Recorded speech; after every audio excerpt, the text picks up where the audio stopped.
Here are some officers who thought they could get away with anything, until the cameras started rolling and their true colors were exposed. Let's witness some shocking moments when corrupt cops were caught in the act. Starting off with this officer whose misconduct was captured on camera, leaving no room for denial. So, your wife wanted us to check on you. My wife? Yeah.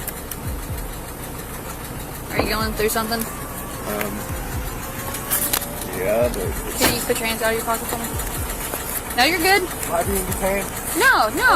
Hey, I need you to come back over here and talk to me, though. That's a order. Hey. Sir? Yes or no? Sir? I'm just trying to... Listen, we're just doing a welfare check on you. Yes. Am I being detained? Yes or no? Not right now. I need to talk to you. Gotta get back to work. He don't want to talk. After Officer Haley tries talking to the husband but fails, Sergeant Michael comes and intervenes. Watch how angry he seems, like the guy has broken some sort of rule by walking away from the other officer. Well, if you're suicidal, that is a crime. It's a crime to be suicidal. Well, I'm not. So, Well, that's not what we got. well, that's Do you not have your my ID on problem. you? Nope. You're going to go to jail. Walk away. Been taken to jail. If you walk away from me, you're going to jail. Really?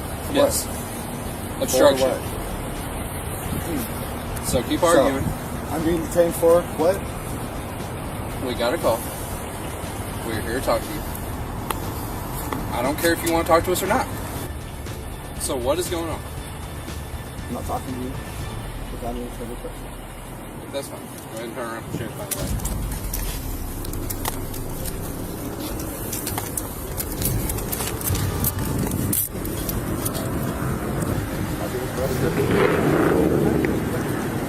Oh, well, you can detain me without handcuffs. I think you're just intimidating me. You ass. All right. In front of work.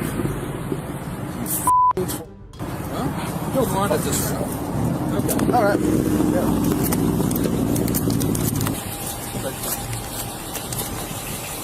Do you have anything that's going to poke, stick, or stab you? Oh, You don't know? probably. Okay.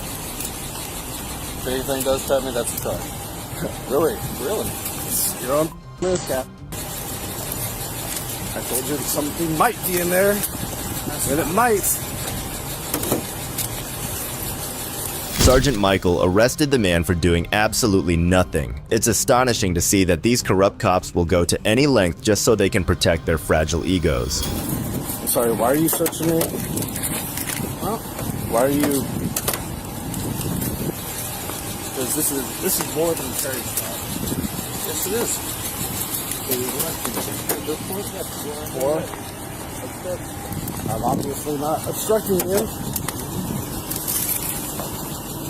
You obviously were. Okay. Because when you walk away from us, when we're here legally, and you were detained, that is obstruction. I didn't walk away from you. You were 100% walking away from us.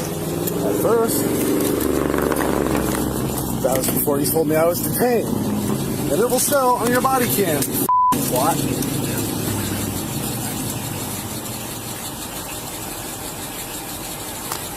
Yeah, you're just violating my right. Well, there's no violation of rights when you're under arrest. In response to the situation, 2 auditors went to the Arkansas Police Department to hold them accountable for what had happened. As you would expect, not just Sergeant Michael, but the whole department was corrupted. I wanted to make a FOIA request. Okay.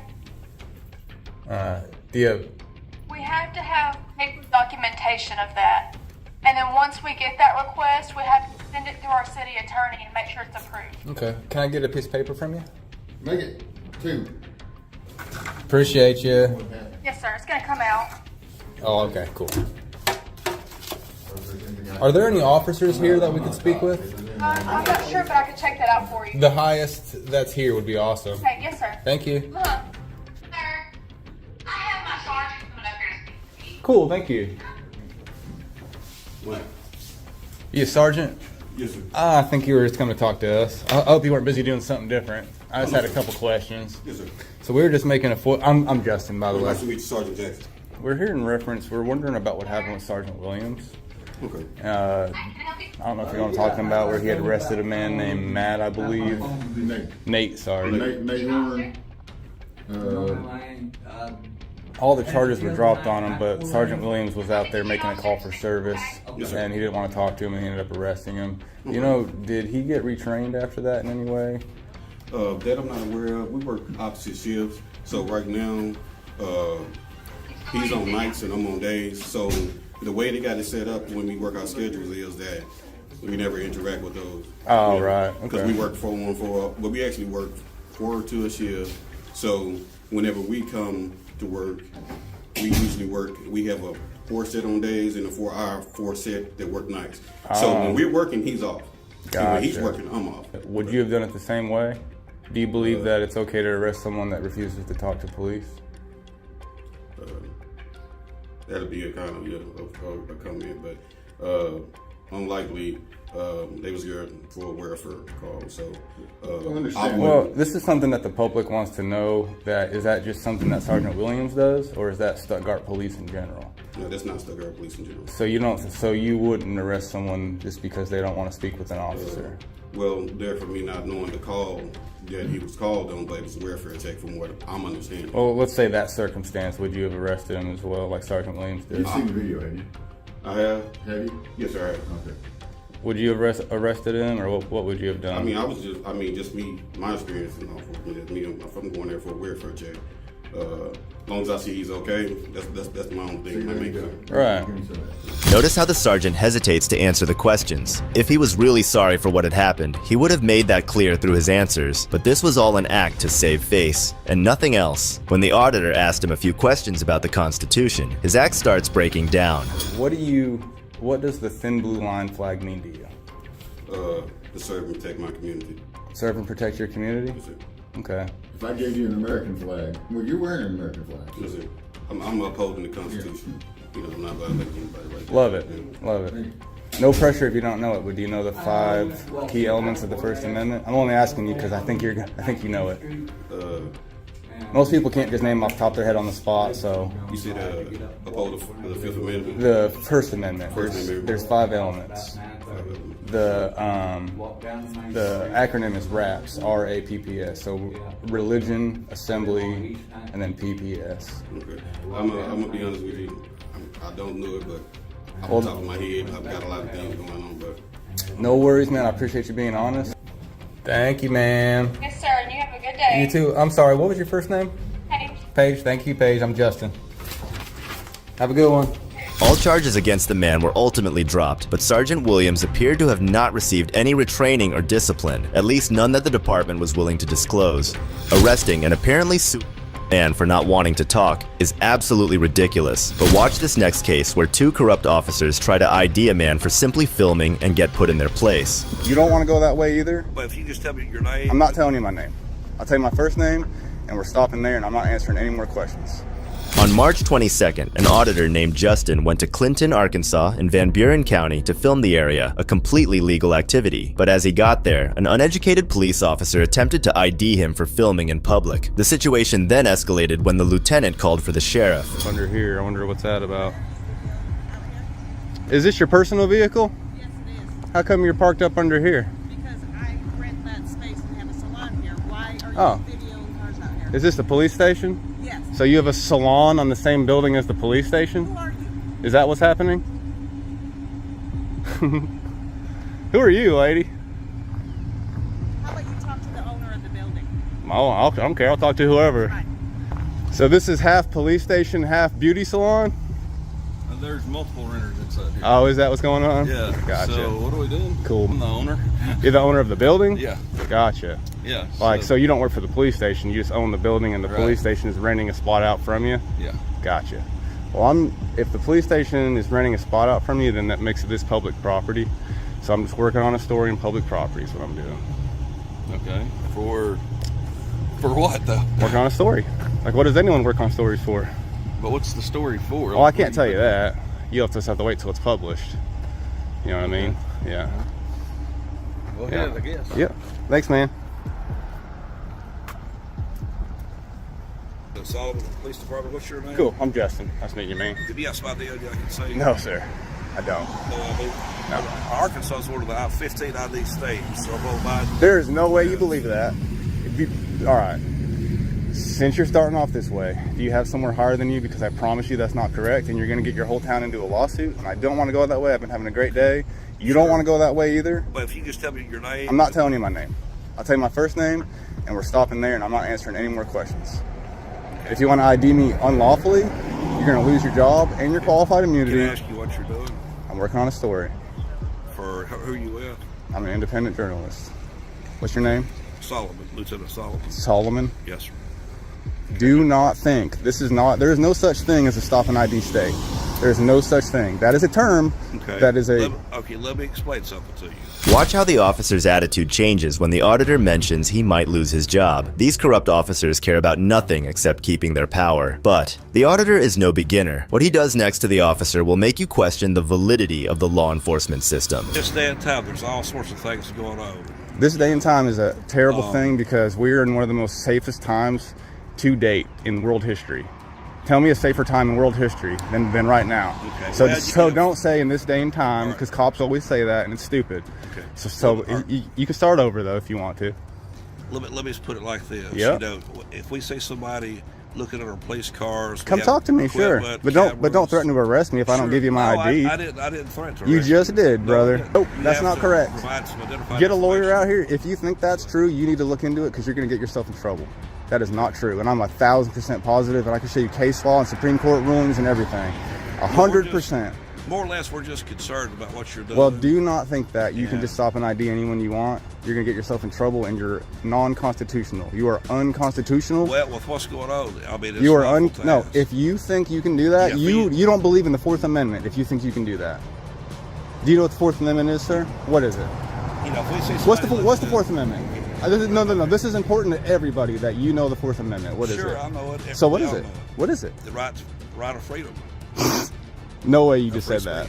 No, that's the First Amendment. Mm-hmm. That's what I'm saying. The First Amendment. No, the First Amendment. Bro, what's the Fourth Amendment? Okay. All right, oh my God, dude! And you're a lieutenant?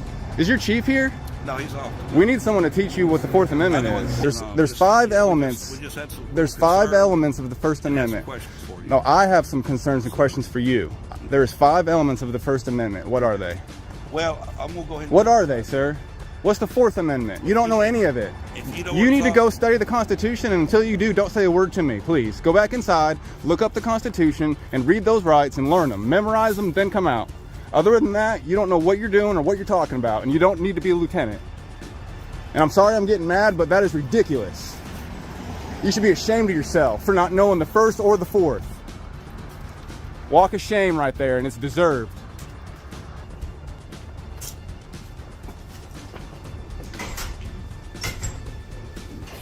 Oh, they're locking me out?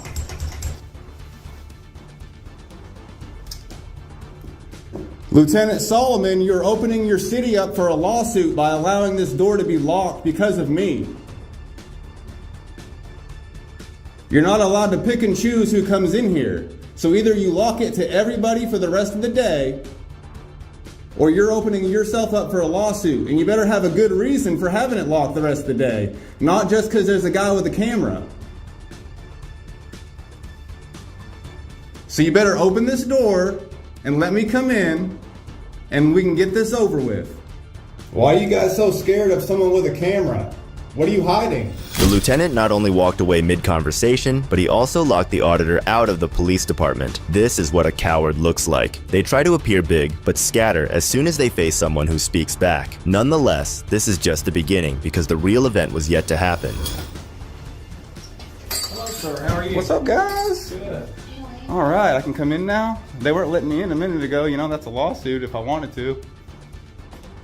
I don't want to. I'm literally just trying to have a pleasant time here in Clinton. That's it. But here we have. What's your name, sir? I'm Sheriff Eric. Oh, you're the sheriff. Awesome. Nice to meet you, sir. I'm Justin. Good to meet you, Justin.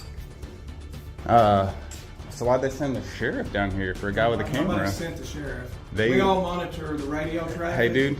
Hey, hold on. Before you lie on camera. If we get a call over the radio. No, I heard them call the sheriff down here. I heard them on. I have them on video calling the sheriff down here. Anyway, This lady right here. Uh-oh, they're sending the sheriff out here. So now you're lying on camera. So now I don't even want to talk to you either, dude. If we get a call, we're Just going be to real. respond. Just be a real person for 2 seconds. Why can no one just be a real person in You be here? a real person. I am. Yeah, you're in here causing a problem. No, I'm exercising my rights. Yeah, but if it becomes disorderly, I told you my then name's you're- Justin then like you're 6 being times, disorderly. dude. Okay. You can ask, and I don't have to tell you. Okay. You have to have reasonable or you have to have. No, you're not. You have to have reasonable, articulable suspicion of a crime. You're on private property looking at people's Again, windows. if you cause No, a this is disturbance, public. This is public If property. you cause a disturbance, This is then you public can property. be charged with disorderly conduct. Were you parking your cop cars back there? As long as Then you're it's public. civil, as It's long as public. you're civil, there's not a problem. I'm civil, brother. That's what I'm saying. But if it did become disorderly, then you could be charged with disorderly conduct. Yeah. But until then, Don't- as long as you're You civil, were also looking at private everything's things good. back there too. 'Cause we- I can look at anything I can see from public. You can't trespass my eyes. If you think the sheriff improved things, you're gravely mistaken. The sheriff was as corrupt and stupid as the lieutenant. He blatantly tried to gaslight the auditor, making what could have been a simple conversation into a power war. Just like you said, he had to go look it up. You can sit down in your car and look up every Dude, amendment I know before them you by walk in. heart. That doesn't matter. It's not required No. by law for anybody to know it. It is required by law. Do you and you and you That's and where you you're all wrong. sign? That's where you're wrong. Did no? When you go to the academy, the only thing you're required to do is to Brother. to read it, become Did familiar you? with it. All right, I'm about to and own you. know where you can Get look ready, up brother. the laws. Get ready. You get ready. You get ready. You swore an oath to the Constitution when you were signed in, and I could find that on video, I bet. So you swore an oath to the Constitution. Okay, so you were there. No, Now but you're lying. but that is what See, you all just police lied. do. You're telling us we're lying. No, you're lying. it is required. No, you're If you looking up didn't- and to the right because you don't know. You're making Dude, it up. you listen. So you didn't swear an oath. So you didn't swear an oath. I can tell you, you're being. You can call me whatever you want. First, Answer me this. I don't Did have you to answer did you. you sign That's it? where Did you're you swear wrong. an oath to the Constitution? That's where you're wrong. He I says don't he have to didn't. answer So you you. did. This sheriff he does not believe in the Constitution, and he did not swear an oath That's to it. what you believe. You're gonna have to get out. If you continue, and Yes, this ma'am. becomes Yes, ma'am. disorderly, I explained to you Yeah. at that point it would be a disorderly conduct. Dude, chill out. You're stupid. Okay, you call me stupid, I call you stupid. You don't even know that you swore an oath to the Constitution. No, I'm not answering You you, walk is what I'm around doing. thinking that you have no I duty answer to the Constitution. The people, the residents The of Van Buren Constitution. County. Do you live The in Van Buren Constitution. County? The Do you live here Constitution. in Van Buren County? No, I don't. Then I don't answer to you. Have a good day, sir. Do you get state taxes? Do you Have a get good federal day, taxes? sir. Do you get state and federal taxes? Have a good day, sir. So you don't know shit, brother. Have a good day, sir. You guys don't know anything here. You don't Have a get. good day, No, you sir. can't. That's freedom of speech. That is. Have a good That's day, freedom sir. of speech. This is Education that you're ridiculous. treating me. Y'all should be embarrassed right now, dude. Go back to your office. You're dismissed. Again, Go back to your I office. You're serve the people of dismissed. Van Buren County. Listen. If you don't live here, One I thing have you no need to go reason to home sit knowing down is and you have a serve the discussion with you. Constitution, and the Constitution serves the people. You serve the So Constitution. you come here from out of town and you go town to town and you try to do some type of a constitutional audit just to try to engage police officers. Is that what you're doing? Because you're bored. Is that what it You've is? got nothing better to More do. assuming. More assuming. You're free to a- go. You're a free. You're free to person. go. You're not. America You are not standing here. detained. You're free to go. You're not detained. You're not detained. You're not detained. I know I'm not, because I know I'm the not. law. I know I'm not because I know the law. And there he goes, being a 5-year-old again. Yep. You don't even know what the Constitution is to believe in it. You don't know. You think Arkansas law supersedes the know. Constitution. Get out of my face if you think You do that. not know. You think Arkansas law supersedes You do it? not know. Do you think Arkansas law supersedes not it? know. Answer the question, yes or no. don't know. Do you think just Arkansas law enjoy supersedes the trying to Constitution, confront Maddox? officers. Maddox, do you think that Arkansas law supersedes the Constitution?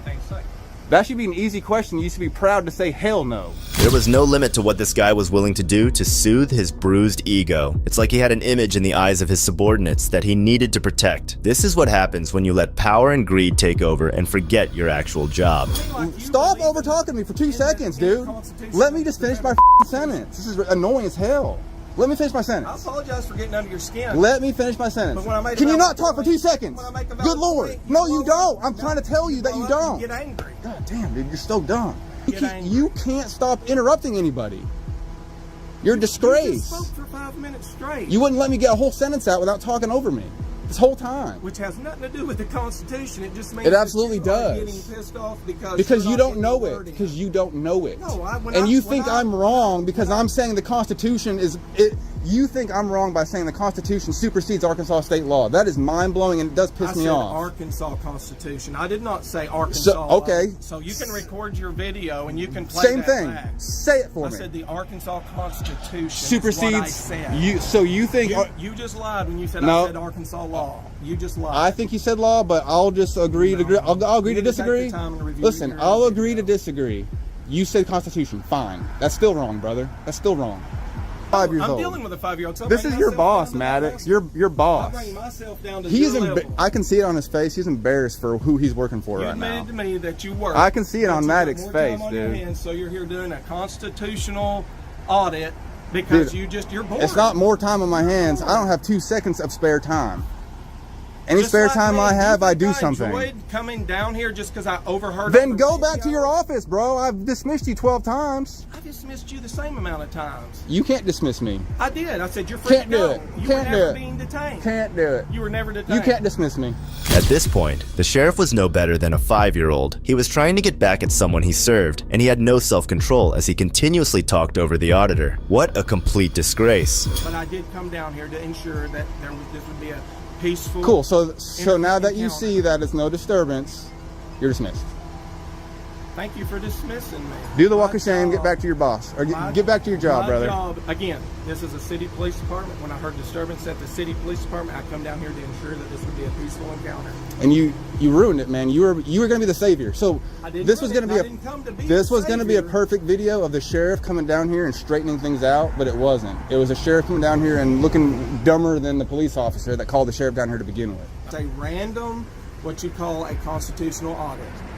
So, that's not all I do, but that is kind of what today is. Yeah, sure. Yeah. Okay.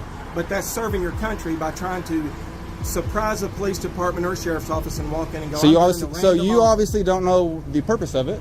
My number one purpose. And you just said when I post this. My then number one everybody will get to purpose see how is to make dumb somebody change. is. Is to make change.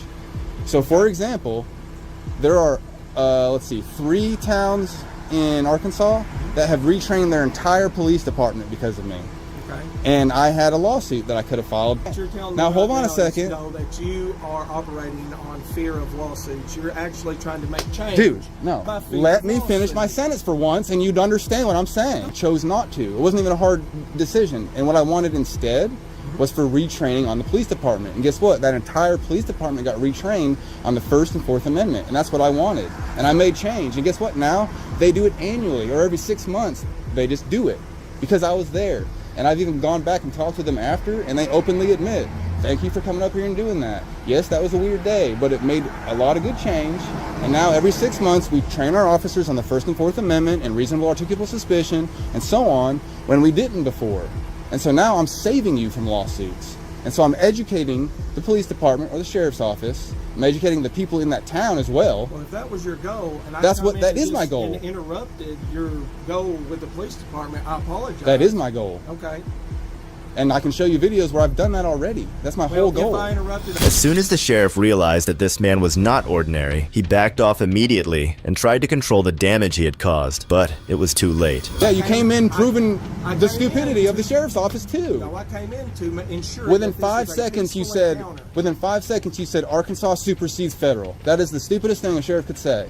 Okay, you just made a generalized statement. What did you say Arkansas then? You say supersedes it. federal. You say it That's how what you said it. just said. You say it how you I said it. Arkansas Constitution. Still is what wrong. I That's said. still wrong, dude. That's wrong. And I didn't say supersedes. I said we have to abide by. Do you want to city, go back? county, No. and state. You said it overrules. Your best bet is just to admit you said it and to learn from it and not to lie. Because now you're a liar too. First It's of all- one thing to be wrong. It's another to lie. You instructed me to admit when you have your video, you can sit down and play that. I'm back trying to later. help you, dude. I'm trying to help you. I came into office in 2023. Van Buren County never had body cameras. Do you know why I got body cameras?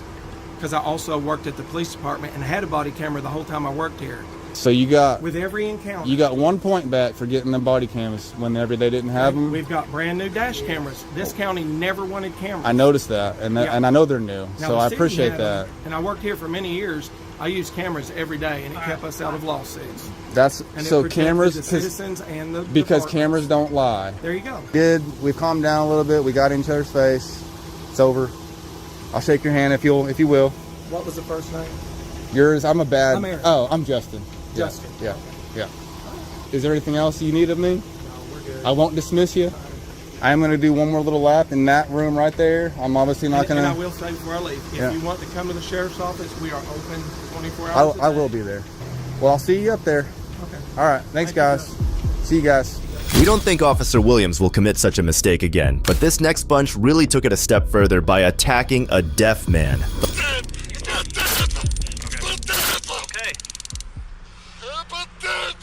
Put your hands behind your back. Put your hands behind your back, sir. Officers arrived on the scene and, without taking any of the facts of the situation into account, pulled their tasers out and fired at will. By this point, they had already written John off as some sort of threat, but John was trying his best to tell them he's deaf. Stand up. Stand up. Roll over. Grab his hand. Just... Get on your stomach. Turn around. Just have him stand up. I think he's cooperative. Let me see your hands. Hands. Let me see your hands.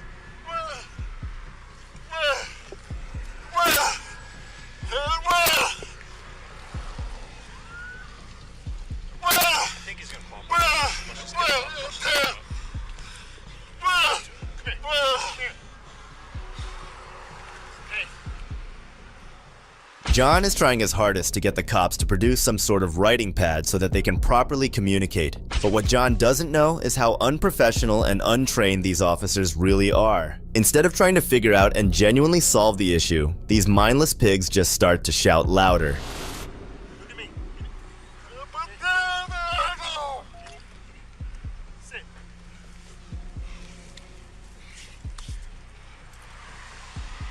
Out of 3, myself and Baker 3 are at McCoy's. The other officers are going to be in front of DPS.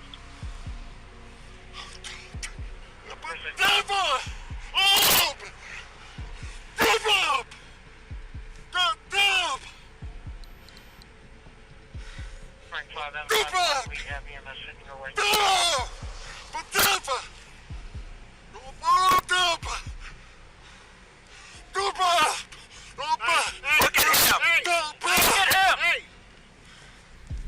The officer lets John sit again as he tries his hardest to sign that he cannot speak and that all he wanted was a small notepad. Something that this untrained cop finally understood after John signed it a dozen times.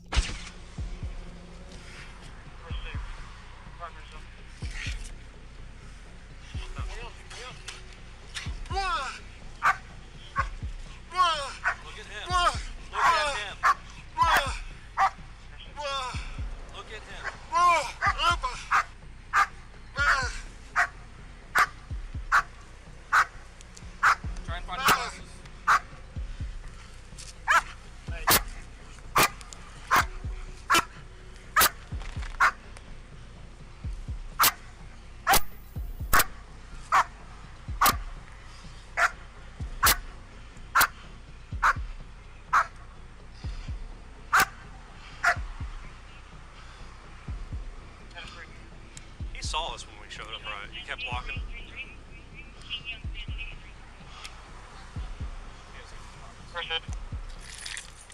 They tried to continue communicating with the paper, but John finds his phone and offers it as a better alternative. He tries to make them aware that he still needs his glasses to do anything, something else they couldn't comprehend.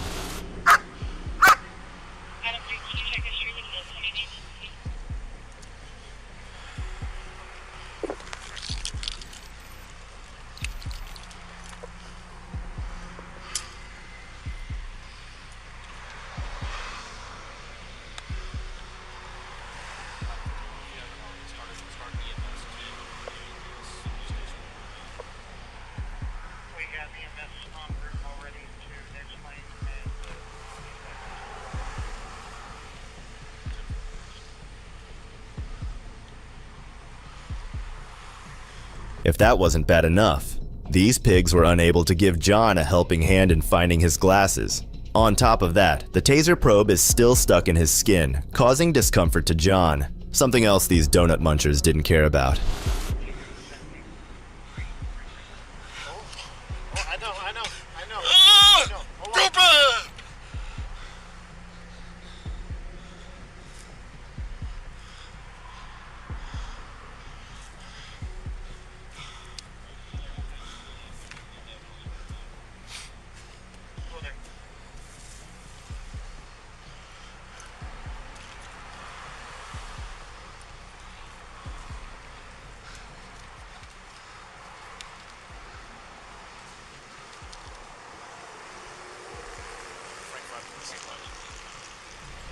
John explains to the officer that he had argued with his wife, after which he was walking by the road to cool off when suddenly the police arrived and tased him.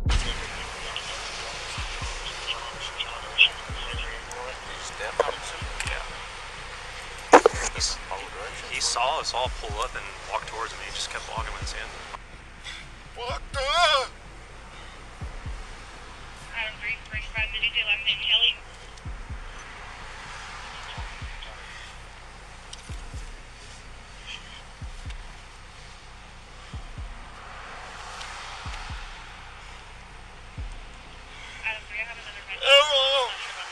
Realizing that he wouldn't get any help from the cops, John started to remove the taser probes himself, and as we could see in the video, he was still panting from the pain. Somehow, these heartless cops even justified tasing John, since he had simply walked away despite being called. Keep in mind, guys, he's deaf.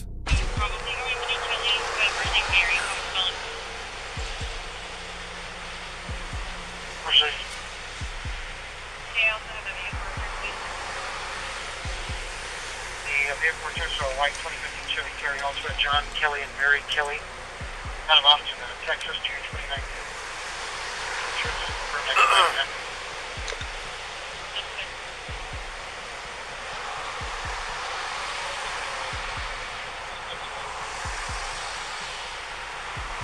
Go ahead.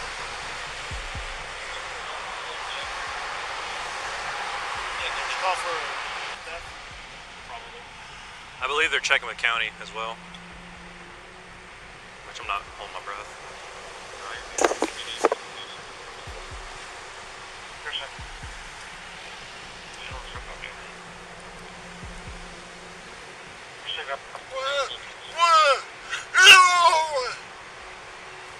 Next 5, go ahead.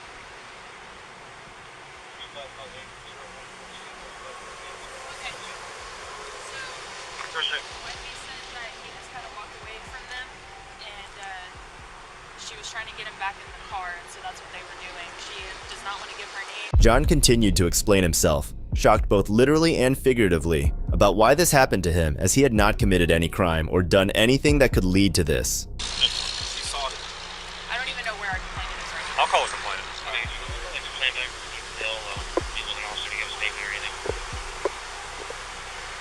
Hold on.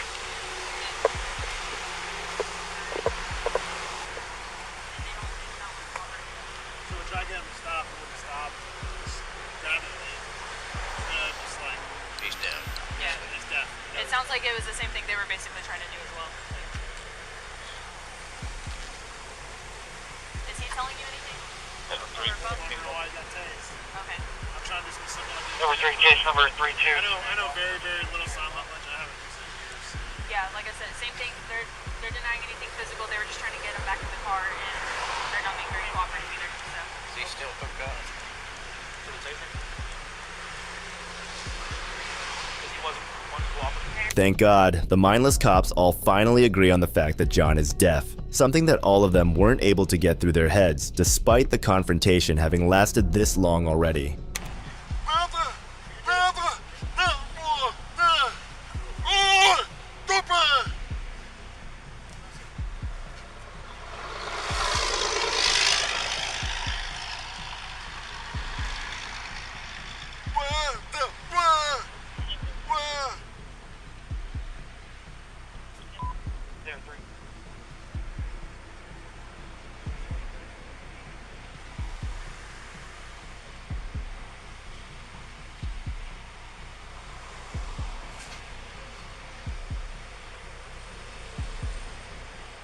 Frankly, it seemed that the needless questioning was aimed at finding something that John did wrong, so that they could justify why they tased an innocent deaf man.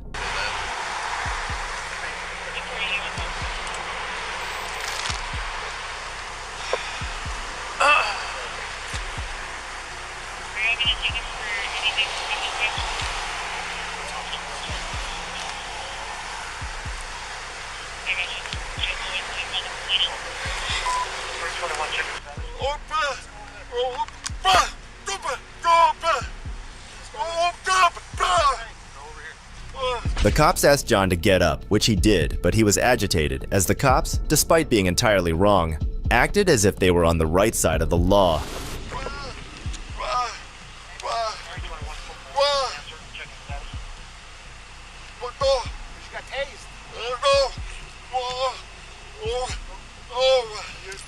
No EMS? You don't want any EMS? 321. Because you were tased.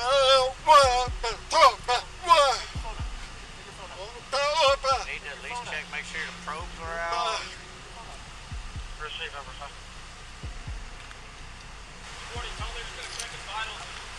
Trying to. Yeah. I know alphabet, so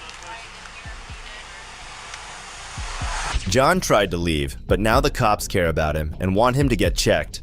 After some back and forth, he agreed to let them check him out. They should have thought about this before firing 4 tasers at him.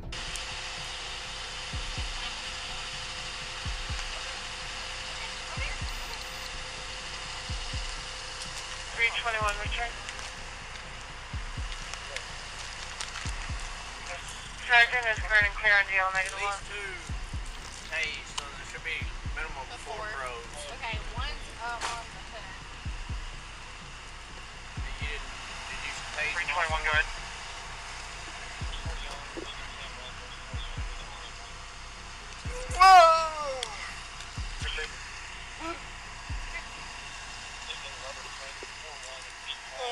I have to get it. John asked the EMTs to check him on the sidewalk, as he no longer trusted the cops or any other agency after what the cops had just done to him for apparently no reason.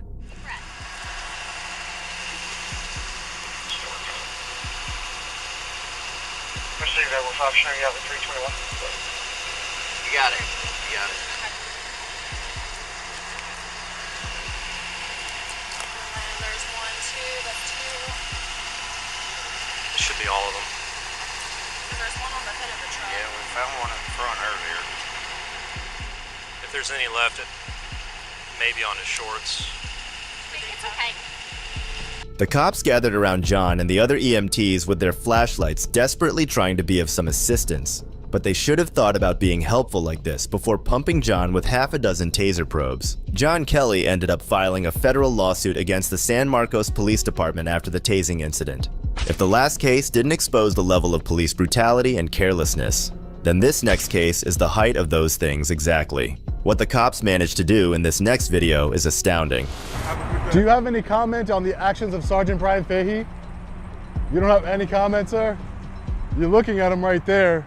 On June 2nd, 2024, Sean Paul Reyes, a famous YouTuber with the name Long Island Audit, had the brilliant idea to rent out an LED billboard truck to expose the corrupt and evil Sergeant Brian Fahey of the Connecticut State Police. So we're gonna hang out here, peacefully protest on public property, and hopefully we don't have any issues here, but we just want to expose Sergeant Brian Fahey to the world. We have Fire Sergeant Brian Fahey. It has an LED screen on the back, both sides and in the front.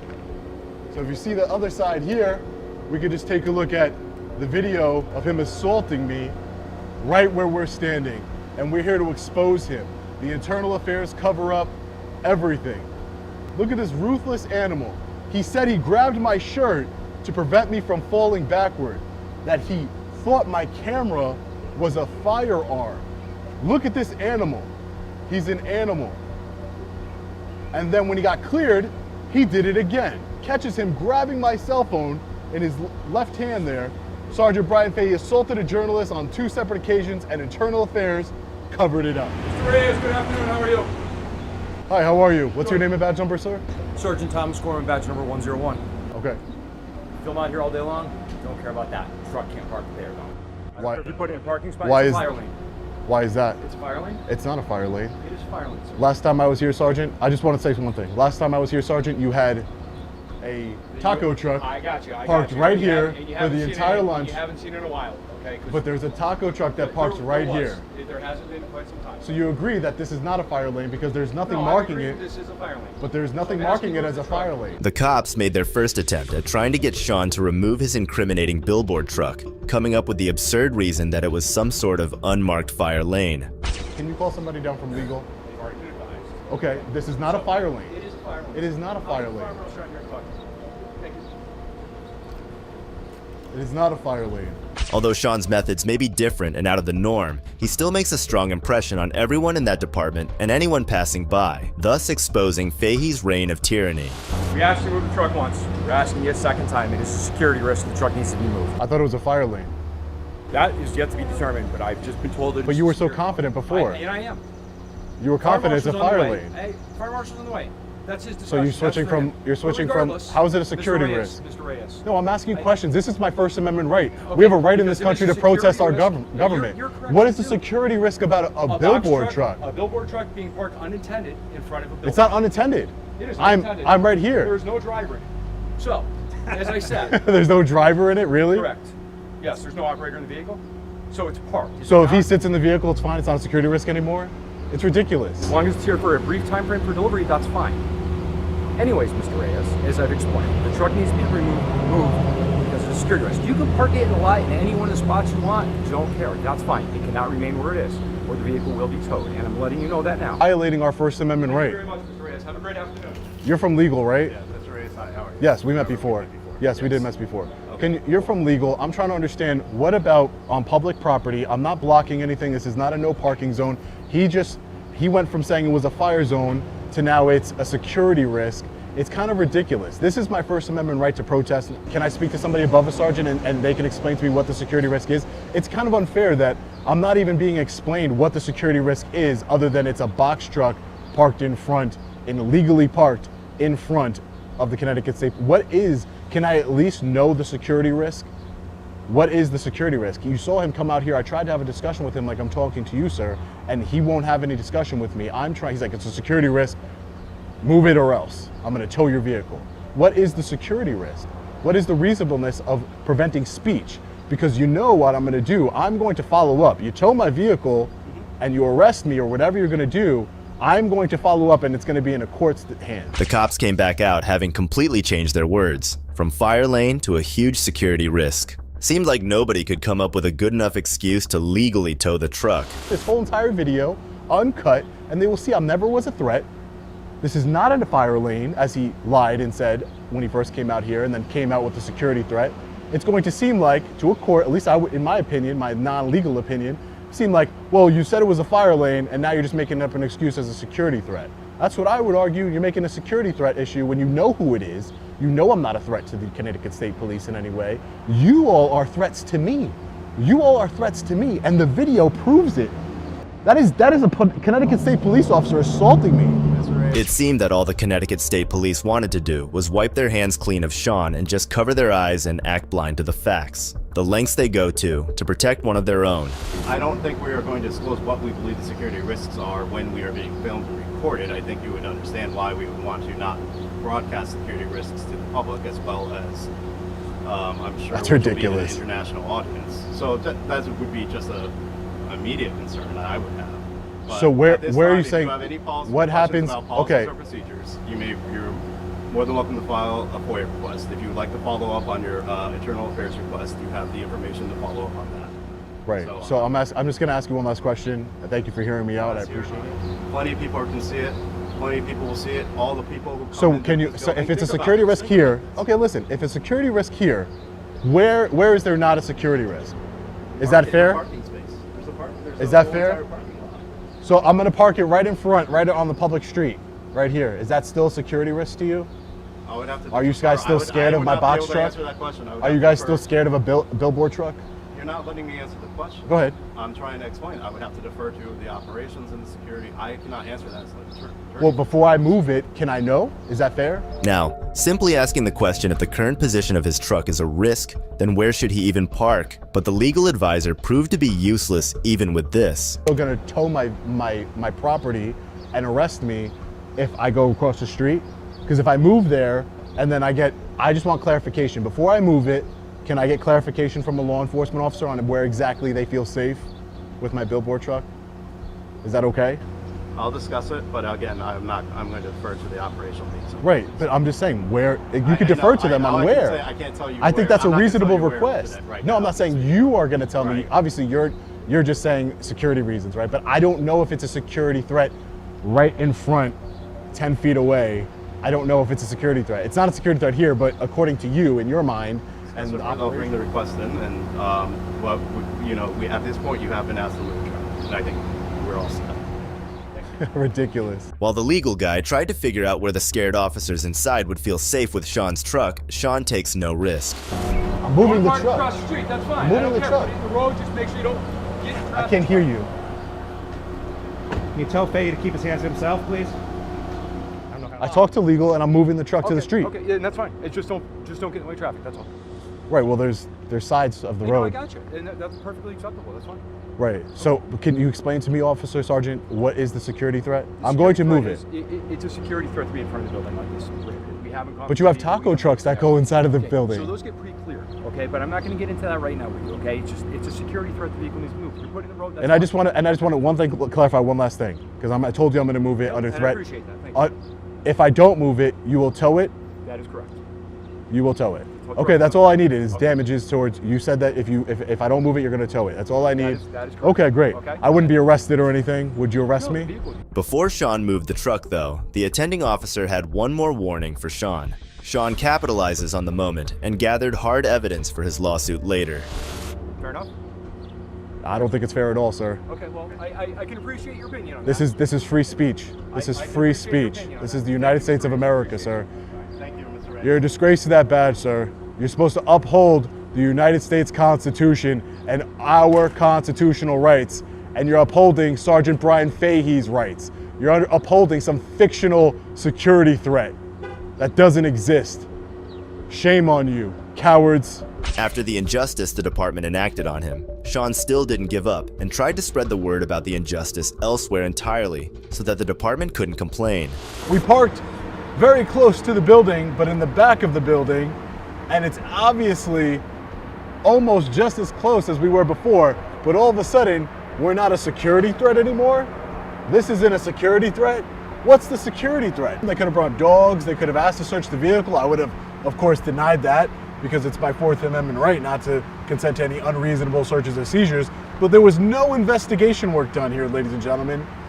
This is tyranny. This is anti-transparency, anti-accountability, and I expect nothing less from the Connecticut State Police. The employee entrance and exit. We decided to park the billboard truck, so as they're coming out, it is about 4 o'clock. Sean, with a genius idea, decided to reposition his billboard truck elsewhere, this time deciding on the parking lot spot right in front of the employee entrance. But then, out of nowhere, he spotted the Connecticut State Police Commissioner, Ronald Higgins. Excuse me, sir. Excuse me. Do you have any comment on the actions of Sergeant Brian Fahey? You don't have any comment, sir? You're looking at him right there. You're part of the command staff. As saying he wants to change the culture of policing in the Connecticut. Change the culture, Ronald, really. You wouldn't even take my questions, you wouldn't talk to me, you said have a nice day and drove off in your $100,000 taxpayer-funded SUV you take home, and you haven't done anything to rectify the unhinged Sergeant Brian Fahey. Shame on you, Ronald. You gotta do better. You gotta be better for we the people, as a public servant, as a leader of the Connecticut State Police Department. The last case, no doubt, was eye-opening to the brutality of these so-called lawmakers, but some citizens know their rights and fight back, just like this YouTuber here. Do a scan of the vehicle, so if you don't mind, step out of the vehicle. What for what? Have I been suspected of committing a crime? We can scan any vehicle we want as long as. But have I suspected of committing a crime? For a legal reason. So that's a traffic stop. That's a traffic issue. So do me a favor, step out of the vehicle. Write me a ticket so I can go by my way. I'm not stepping out the vehicle, bro. I didn't do nothing. I didn't do absolutely nothing. If you pull me out this vehicle, I'm gonna file a lawsuit, bro. You violate my rights. If you don't step out, I will. I'm telling you, legally getting out my vehicle when I haven't done anything wrong. Absolutely nothing. I was pulled over the other morning going to work for my headlight, right? I fixed it. You want to check it? I fixed it. If you can pull that up, I fixed the headlight. I just came from my house, get gas, got me a soda, got my oil change. I seen you pulling sheets, eyeballing the car the whole time. I don't know why y'all keep pulling me over. I'm out here working because I'm in a union. That's why I got Mississippi tags. That's the whole reason you pulling me over. I drive the other car, you pull me over in it. You pull my old lady over in it. All right, well, if you it's just ridiculous. It's obvious that this was not the first time that the police were harassing Ent, but they had also been targeting his family members. Having a different car tag is not a good enough reason for these officers to be suspicious. It stinks of racial profiling by the cops. Okay, then step out of the vehicle. No, I'm not. Call your supervisor, man. Call your supervisor. Step out of the I want to speak to your supervisor, please. Call your supervisor. Call your supervisor. Call your supervisor. I'm telling you, pull me out the car. That's all I'm telling you. My people's work in McLean, Virginia. I'm telling you, you pull me out the car, you're making a big mistake. Well, the issue is you're making a big mistake. For a legal reason. You stopped me because you said I pulled up. No, you didn't come to the car. You didn't come to the car and said, sir, you smell like alcohol. You smell like marijuana. None of that. None of that. You just go to your car telling me you pulling me over for a traffic stop. And he goes off on them, giving them a piece of his mind as the police just try to harass him. First with opening his door, unlawfully as well, and then also surrounding his car with that many officers. I'm not stepping out of I'm not stepping out of shit. That's my right, dude. You don't know you don't. I'm done talking. I'm done talking. You gonna step out of the car now? I'm not stepping out of shit. No. No. Okay. Give me your supervisor. Let me and him talk. All right, cool. Your sergeant, whoever's in charge. Okay. I'm not stepping out. Once I step out of the vehicle, I lose my rights. I'm not stupid. What rights would you Whatever, need? dude. You're being recorded. We're being recorded, You're more so than welcome to record. I know I am. That's my right too. Okay. So let me roll down the window for him, so he can see, he can smell everything. This is my work vehicle. You see my fishing poles? I like to fish. We've been fishing. I'm about to go buy me soon. Yeah, look in there. Ain't nothing in here but work. A final warning call is given to the officers, along with a very clear request to talk to someone on a higher authority. This, combined with him recording, was a very smart move that kept him safe. Let me roll down the window for him, so he can see, he can smell, everything's clean. This is my work vehicle. You see my fishing poles? I like to fish. We've been fishing. I'm about to go buy me a boat soon. We're in the wrong button, buddy. Yeah, look in there. Ain't nothing in here but work tools, fishing poles, a battery from my truck that I just sold, charge it up for this guy. That's it. I don't do nothing. Whatever y'all perception is, why y'all keep pulling me over, it's gonna stop. After today, it's gonna stop. Following traffic rules. I follow traffic rules. Well, if I haven't followed traffic rules, check my driving record. Check my driving record. He clearly has a point here, and the officers are speechless. They know that they've pushed him too far. Quick thinking by Ent as he opens his windows and nothing criminal can be found, thus clearing himself. I have way more tickets. Y'all just me for no reason. Which I'm with it because I need some money, free money. You want to give it to me? I'm going to get it. So, I don't need the money. I work for a living. No, you don't. No, you don't. I haven't did anything wrong, sir. I haven't did anything wrong. I let y'all slide on 6th date when y'all pulled me and my little girl out of the car one night. I let y'all have that. That officer, he's no longer working with you guys. I let y'all have that. I let y'all have. I didn't fight, and I really had y'all to the left then, dead to the left. I didn't. My auntie told me you say, but I'm not getting out the car, man. I ain't did nothing. What you want me? Do I have a warrant? All right then. I ain't did nothing. I haven't did nothing. Having no warrant, no motive, and no probable cause for concern regarding Ent himself or his car, or what is inside of it, the cops are really grasping at straws to try and justify this stop. The reason we want you out of the vehicle is because it is their policy that the occupants of the vehicle have to be out of the vehicle while they do the canine scan. What they doing the canine scan for?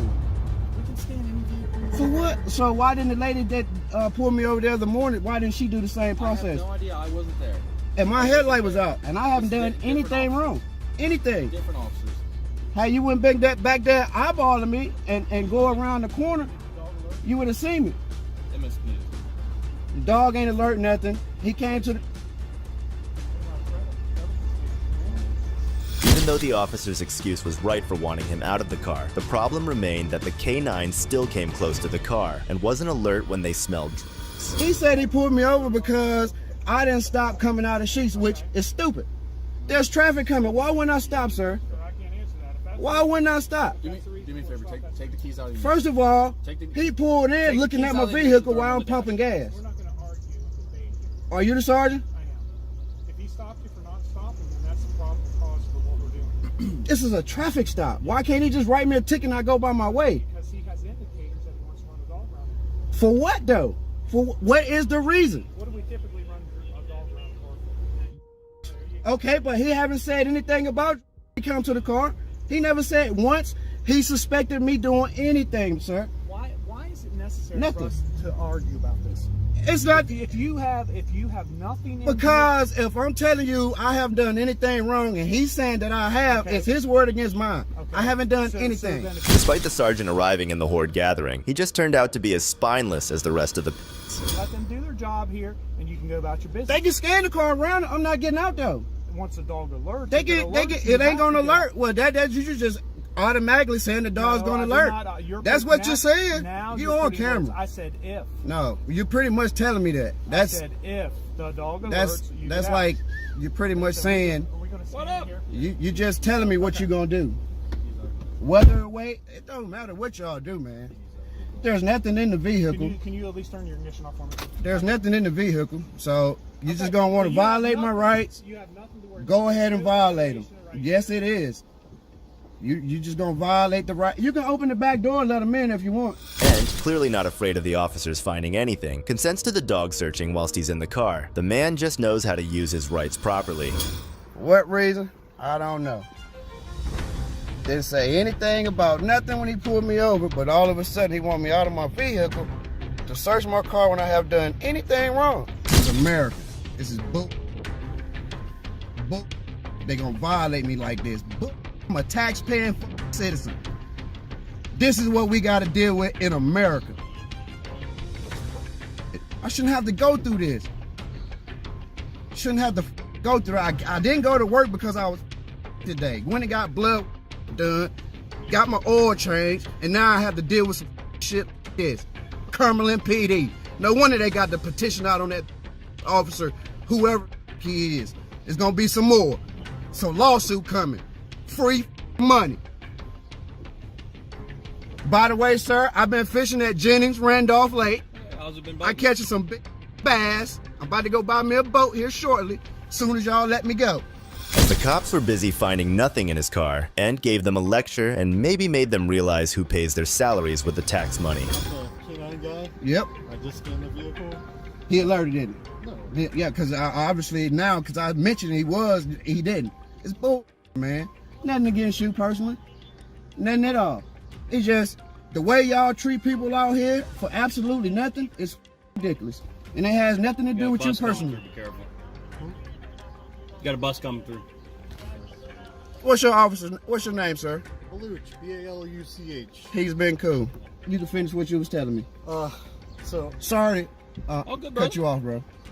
So like I said, dog didn't alert to the vehicle, but I always interview anybody after I scan, whether the dog alerts or not. Yeah. Just because I want to make sure the dog's doing what he's supposed to. So there's never been any drug, nothing like that? No. All right. No car, sir. This is my work car. And was unfazed when the K9 unit officer had checked and scanned the car, but had found nothing and no alerts were set off. This proves his innocence, like he claimed from the start. I'm free to go? The officer will be with you here in a thing. Okay. But as far as the dog stuff, you're done. They just have to finish your warning or whatever they're doing, and then you're... Thank you, sir. No, they don't need to give me no warning. He need to write a ticket. Because they keep giving me warnings, but he keeps saying I keep violating the law. So what's your warning here? that's another warning.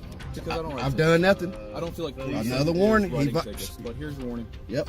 He didn't believe he was right about everything he said. He manages to prove his point once more. The police gave him warnings, but the problem they mention every time is that he hasn't done anything wrong. They don't commit to writing a ticket either because of the burden of evidence. These corrupt cops will never learn that violating people's rights and performing these uncalled for stops in innocent people has never improved their image in the general public. But I suppose the ones in Cumberland couldn't care less. The last case showed us how cops can become bullies and tyrants, but this next one shows us what would happen if the cops actually knew their civil rights. I really am hard of hearing, so.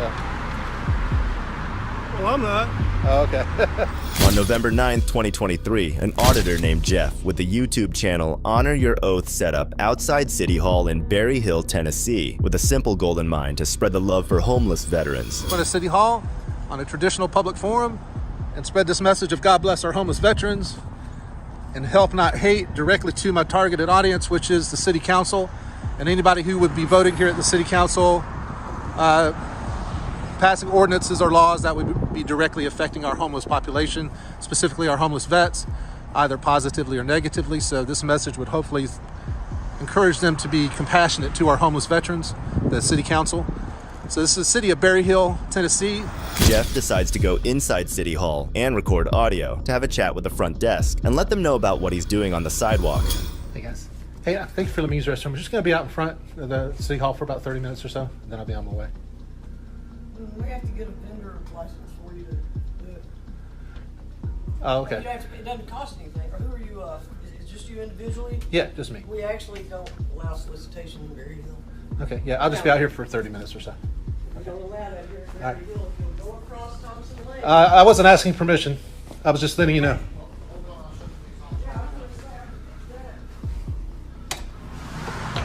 If Jeff hadn't told the lady inside City Hall about his intentions, I'm sure they weren't even going to be aware. But despite him doing nothing illegal, she's quick to call the cops. Hey, officer, how are you? Not much. I'm sorry, I can't hear you. How you doing? I'm good, how are you? What can we help you with? No, nothing. I'm good. You good? Yes, sir. You're Officer Carter? Yes. All right, my name's Jeff. How you doing?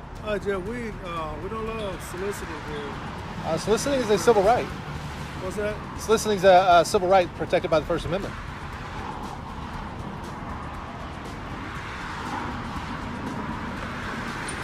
It's a charitable appeal for funds. It's free speech. Yeah, I just told them I was going to be out here for about 30 minutes, and I'll be on my way. How long ago was that? 3 or 4 minutes ago, probably.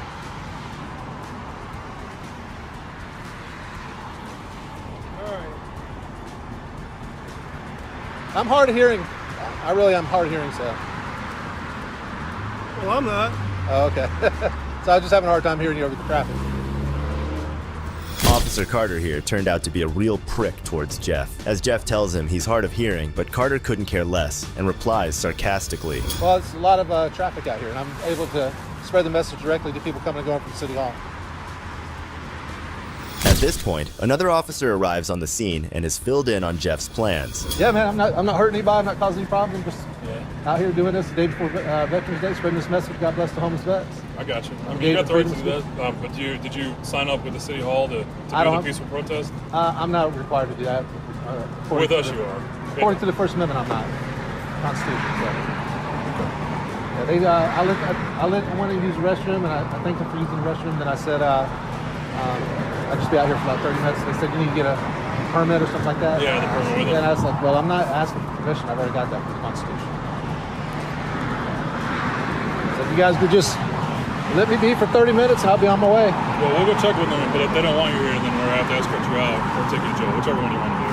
In fact, Jeff is correct about his point here. City Hall is a public space, and the First Amendment rights permit you to be able to practice free speech in any form, even if this may be a piece of cardboard or a helpful poster. But these cops are aloof on even this basic point. And you guys can't require me to get a permit to do it. I mean, it's not lawfully, you can't require me to get a permit to do it.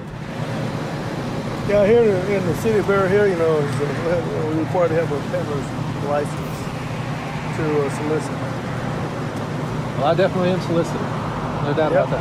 You got to have a peddler's license. The guys we have here, they're working for the contributor or something like that, and they got a proper credentials.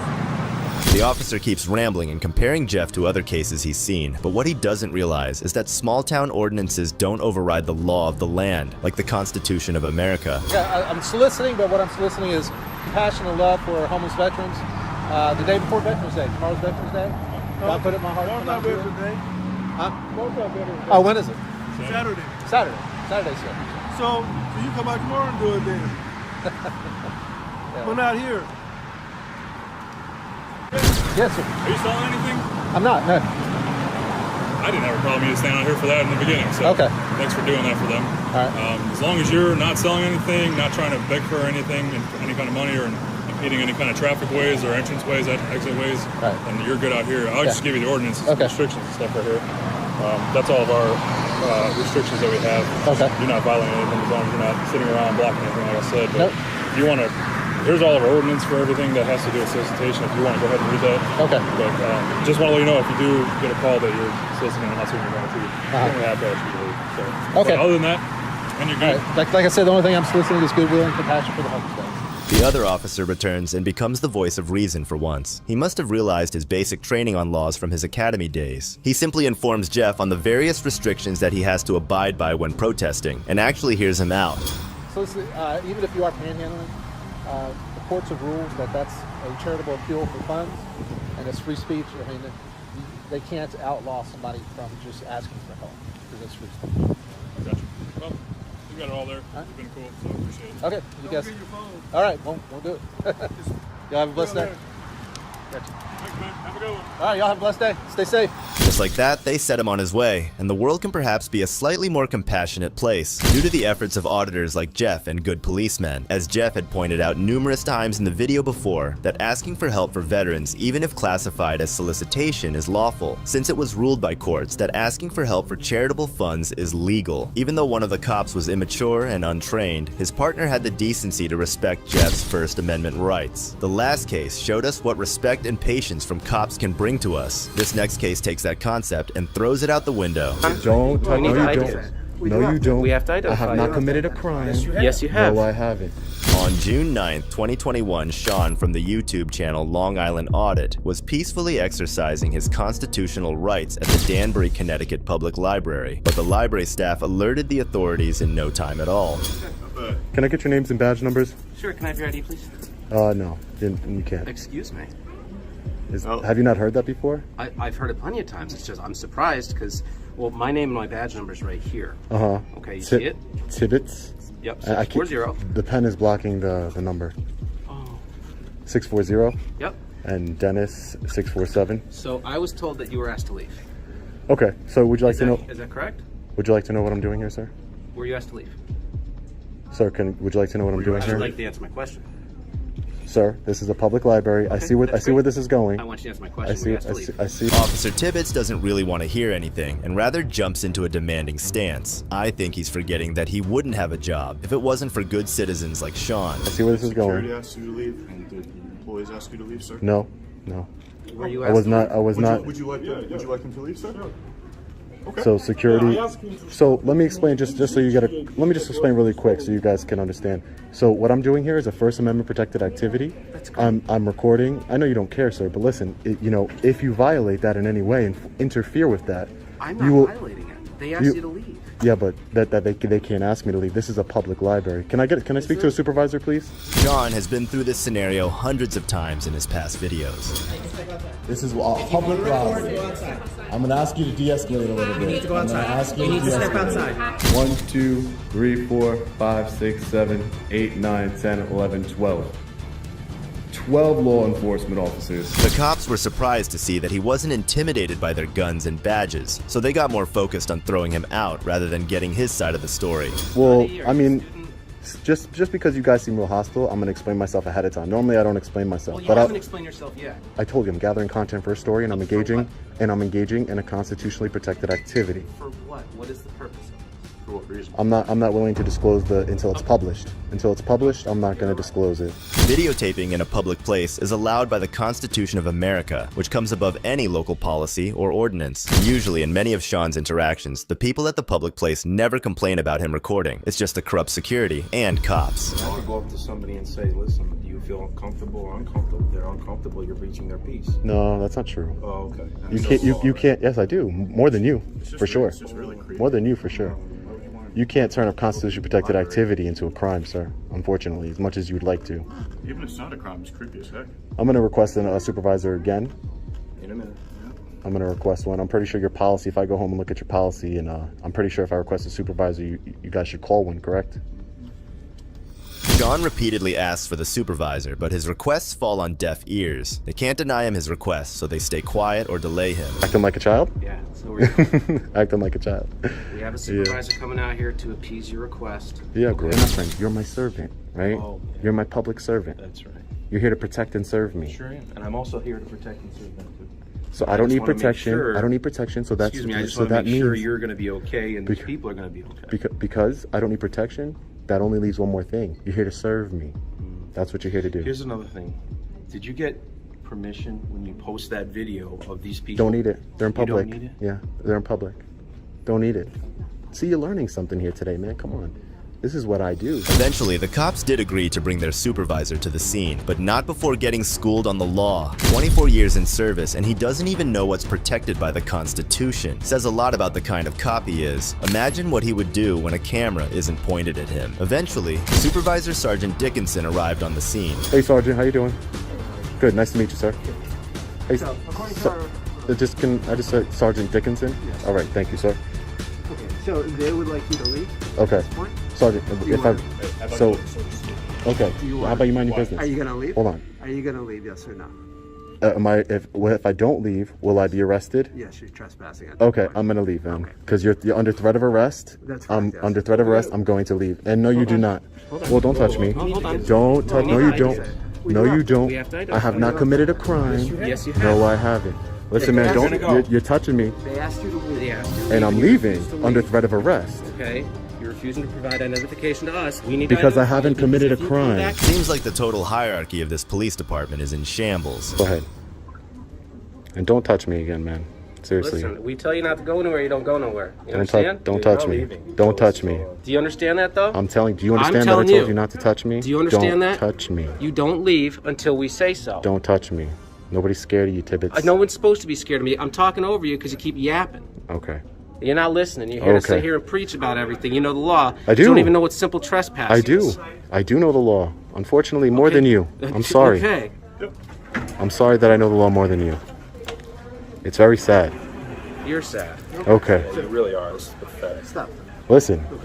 Come on, man. There's no. You're gonna talk to me now. Sergeant Tibbets kept trying to escalate the situation by getting all up in Sean's face. Cops try this tactic to get a reaction out of the suspect so they have a reason to get hands-on. Luckily, Sean's calm demeanor was a thorn in his side. And under certain circumstances, the library administration or designee, the gentleman right there, with the assistance or advice of the law enforcement authorities as necessary, may make decisions to remove or exclude individuals with or without warning who interrupt normal library operations by behaving in a disruptive or inappropriate manner towards customers or staff. So you seem like a No, you seem like a good guy. You're trying to work with me, but I'm letting you know that this is what I do, sir. This is what I do. I've been to plenty of libraries. I've been to plenty of post offices, plenty of public. Can I please speak to the sergeant? Please, I'm talking to the sergeant. One more minute. So, like I said, sir, I'm engaging in a constitutionally protected activity. So that's not committing a crime. Exactly, that's the exact opposite. Because I'm exercising my rights that the Constitution gave me. I'm not disturbing anything, sir. Okay, so you had your say. Okay. If you give me a lawful order, I will comply. The gentleman already asked you to leave. Okay, I'm trying to give you the benefit of the doubt. We have to identify you because after that, if you continue to come in here, then we would have to. They're going to officially trespass you. They need your ID to give you a letter to officially trespass you from the city. What I'm asking. Okay. So what I'm asking at this point. Yeah. You may leave with a verbal warning. Even though momentarily the supervisor was being reasonable with Sean, the other officers were itching to put cuffs around Sean and call it a day. There you go. Cool. Great. Have a nice day. Get out. Where's my trespass? Warning. I'll send it to you in the mail. After a bit of back and forth, Sean eventually agreed to leave under the threat of arrest. If you didn't have that badge and you touched me? If you didn't have that badge and you touched me? What is that? What are you trying to say? Don't touch me. What are you trying to say? Because if you didn't have, you touched me. What are you trying to say? I'm trying to leave. You're trying to leave. Just go. I'm trying to leave. Just go because it's not good for you. It's not good for me. It's not good for you. I'm going. I'm going. I'm going. I'm going. You lose your temper, I'm you going. start threatening officers. I'm not threatening. You're a douchebag. You're a douchebag. Yup. Is that against the law? I'm going. I'm going off the property right now. According to the American Economic Journal, local governments spend over $12 billion annually funding the operation of 15,427 public libraries in the United States, just so civilians like Sean can be kicked out for exercising their rights. It's public. You don't get it? This is what you think. No, it's not. So because it's public, there's no laws or rules in anywhere? You can just do whatever you want? No, that's not true. So they have a law that says what you're doing was wrong. They have a policy. They have a policy. So they would like you to leave, and that's what we did. No, but the law protects me to do what I do. You understand? No. It's a constitutionally protected activity. Put that on your YouTube feed because it's constitutionally protected activity. If I went in there and I was acting like an asshole, you're wrong. Don't touch me. Don't touch me. Don't touch me. Hey, hey, hey, hey! I want to file a complaint against him, Sergeant. He just grabbed my arm, Sergeant. He just grabbed my arm. I want to file a complaint, Sergeant. But even then, these tyrants don't learn from their mistakes and commit errors they can't return from. Just like this next case in which they attack an old man right in his own house. Hey, hands up! We have seen corrupt cops abusing their power in all sorts of ways. But have you ever seen a cop killing people? Today, we will take a look at various cases where corrupt cops get caught killing people, starting with the first case where the officer fatally shot a 52-year-old man. On April 5th, 2023, in a shocking turn of events, a routine domestic violence call in New Mexico took a deadly turn when police officers mistakenly stormed the wrong house. The officers, Daniel Estrada, Dylan Goodluck, and Waylon Wasson from the Farmington Police Department mistakenly went to the home of Robert Dotson, approaching house number 5305 instead of the correct address, 5308. 425. I need office as well, 1719. 1019-20%. Watch out for a dog.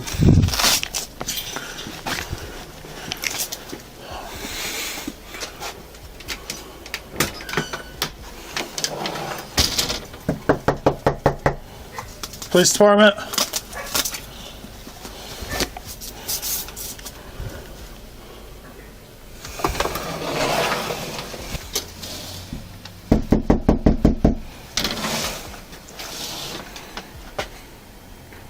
After knocking on the door and announcing themselves multiple times, the officers called the original callers and asked them to come to the front door. At this point, the officers started to suspect that they might be at the wrong address. Can you try to call him back? Tell him to come to the door.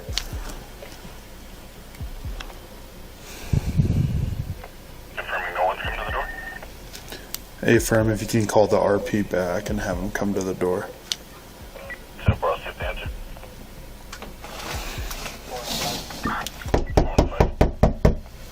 Farmington Police. 405-24, 2339. It might have been 4308. Is it 43 or 5308? Yeah, it might have been 5308. Right? Is this not 5308? That's what it said right there, right? No, this is 5305, isn't it? 108. Can you 10-9 the address? 5308 Valley View Avenue had a confidence factor of 6. Don't tell me I'm wrong. Oh, shit. Hey, hands up! As soon as Dotson came out, the officers panic, and what happens next will leave you shocked. We're 10-4. We're going to back up a little bit. Back up, back up, back up. Here, 10-4 backing up. Okay. Hands up! Man!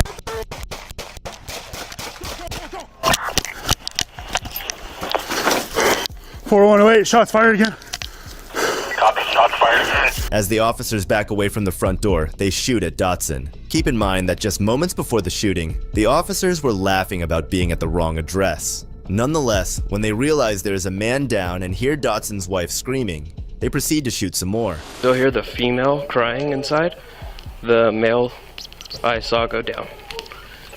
Ma'am, this is the Farmington Police Department! Come out with your hands up, open, and empty! Come to the door. We're knocking on the door. No one's coming out. I hear a metallic, like a gun cocking. Me back up. The dude comes to the door, points the firearm at us, and then we get in a gunfight. And then female comes out of the house, and she points it at us as well. And is she still inside? Yes, from my knowledge. Hey, miss, this is the police department. We're here to help you, but we need you to come out with your hands. What do you need? You can come up to my unit at Valley View in Pedro Vista. You can come out with your hands up over your head. Okay. Come on. We can help you, man, but we need you to come outside.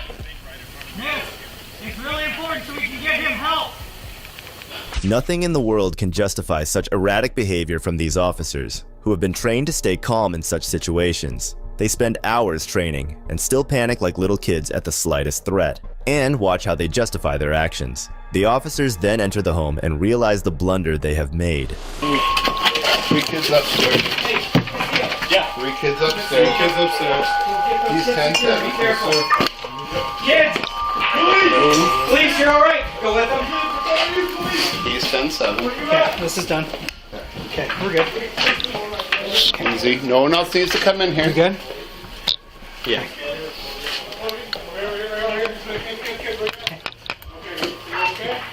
Hey, just keep them upstairs. Just stay up there. What do you want me to do? We don't need anyone else here. Nope. Dispatch.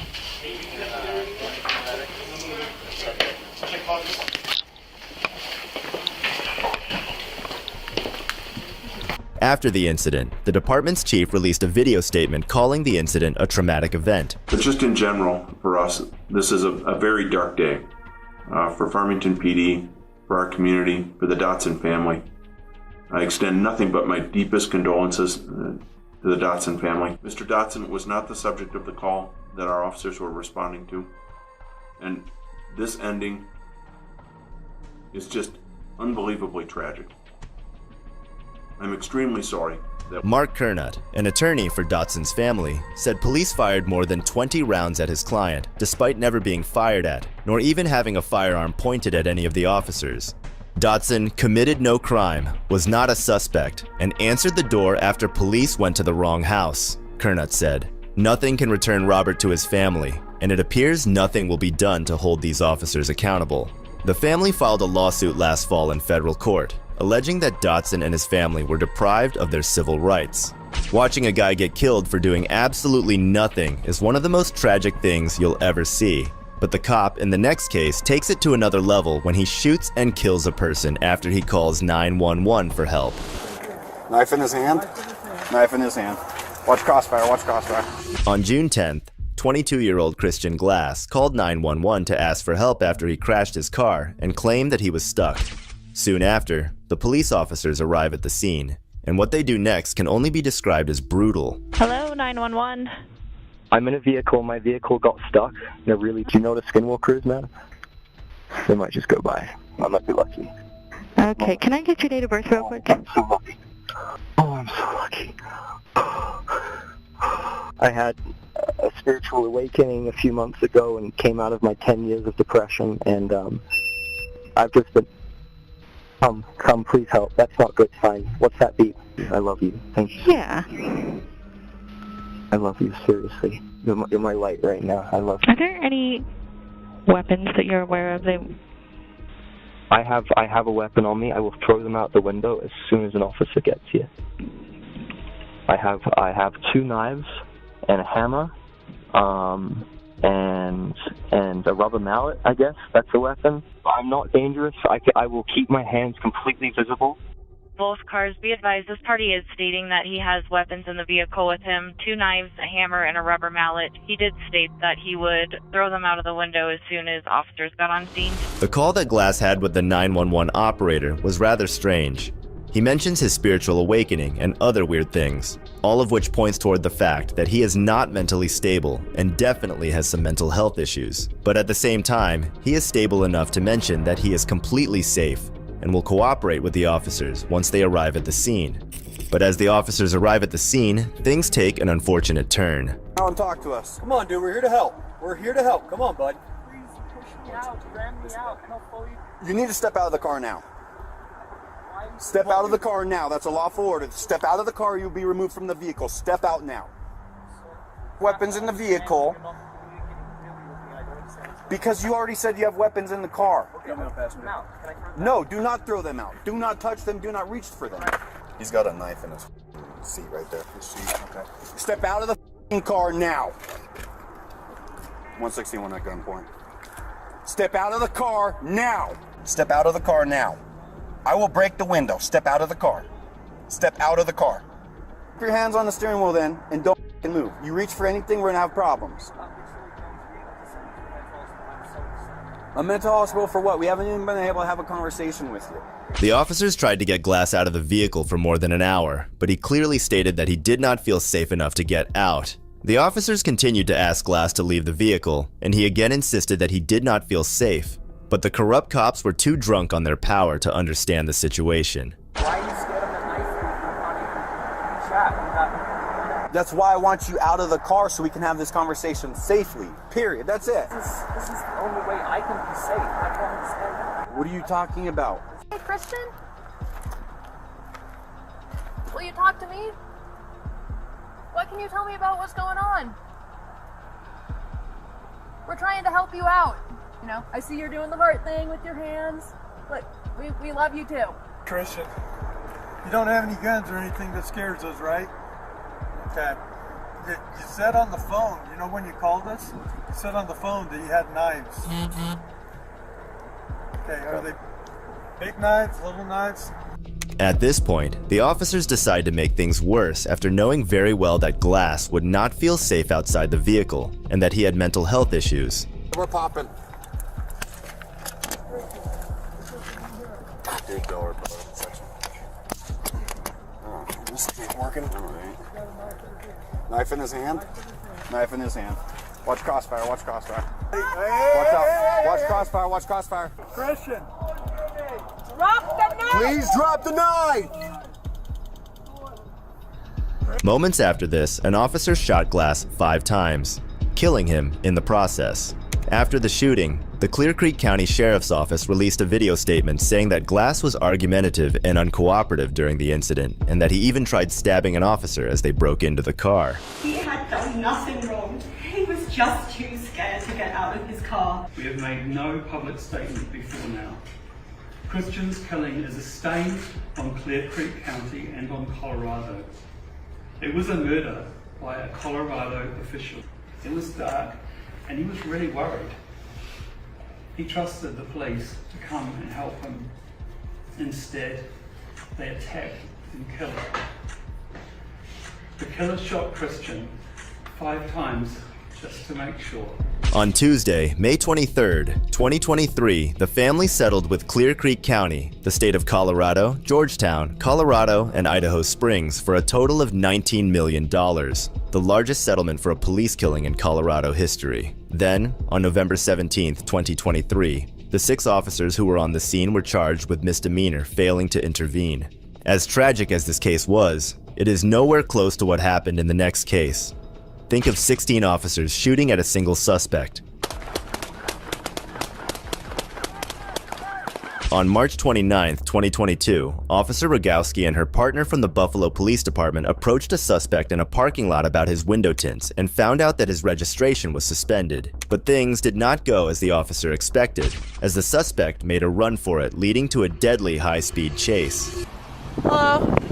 Good. Pulling over because of the tints on the car. You got your license on you?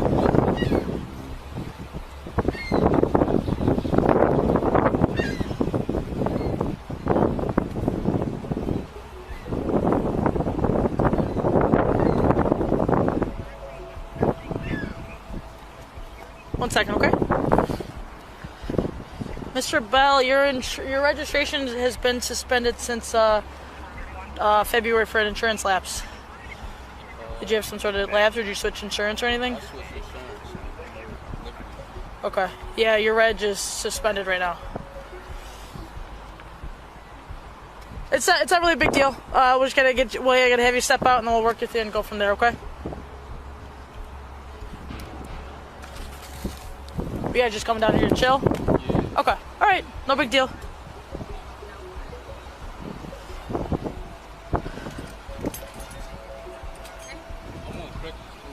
You on what? I'm on crutches. Oh shit.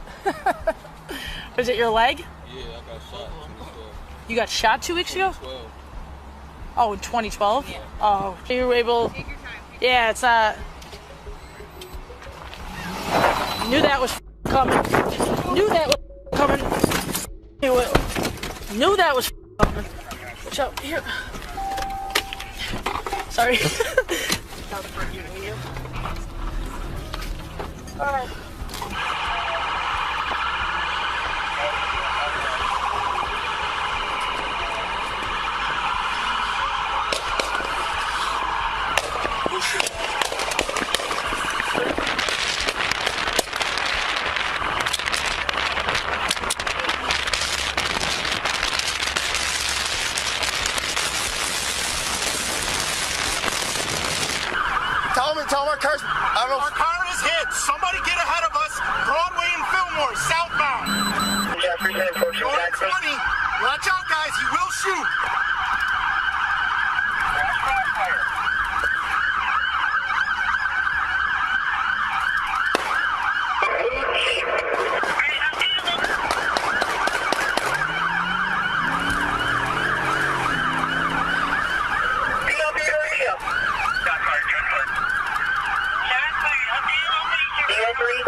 Jefferson, passing George.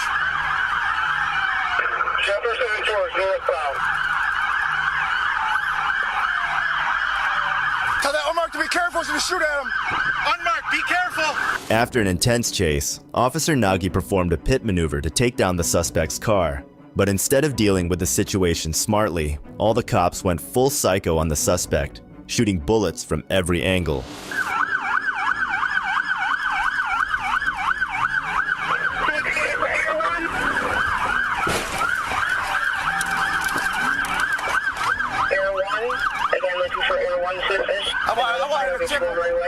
What's that? I wanted it. We're done.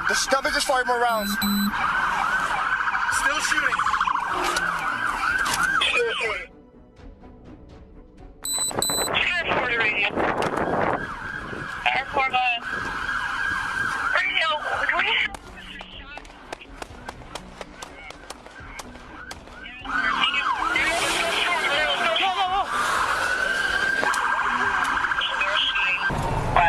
Approaching Bailey. Oh, shit. Good, stop, I'm hit. They are still shooting at officers, currently still shooting at officers. Yep. Oh, shit. Albert 441 radio, we're heading to CMC. My partner's hit. Where you hit, Chris? Albert 441 ECMC, partner struck. Yeah, I'm hit. Where, Chris, where? I'm fine, Cal, I'm fine. Just get the ball, go. I'm fine. Radio, let ECMC know we're heading there. Don't shoot, don't shoot. Watch out, guys, he will shoot. Dude, he's gonna shoot at us.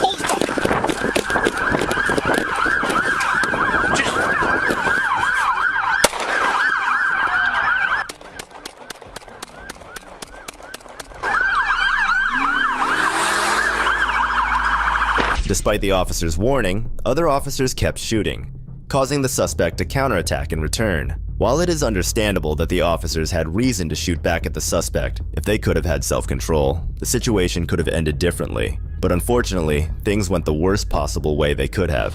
Go! Get moving, go! Go!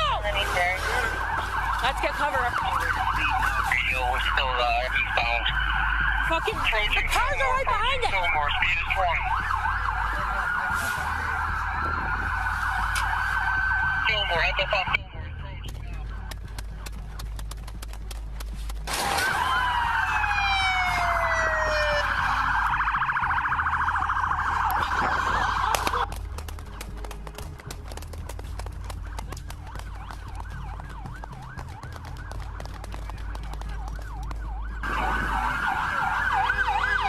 He's coming this way.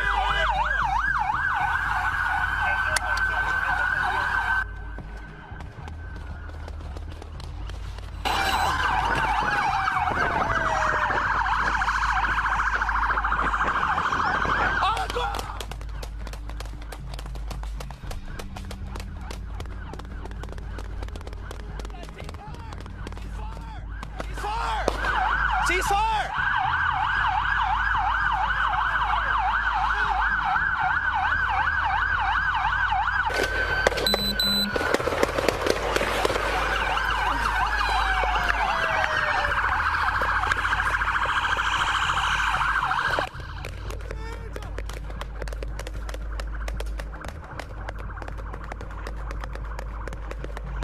Here's another angle of the shootout. Heads up out there. Heads up on Fillmore. Heads up on Fillmore. He's approaching now. Fuck.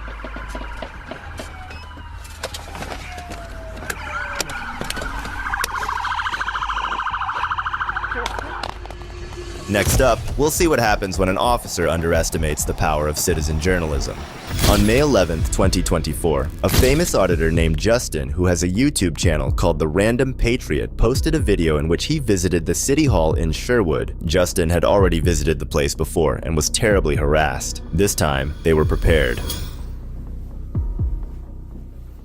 They have a sign up now that says authorized personnel only.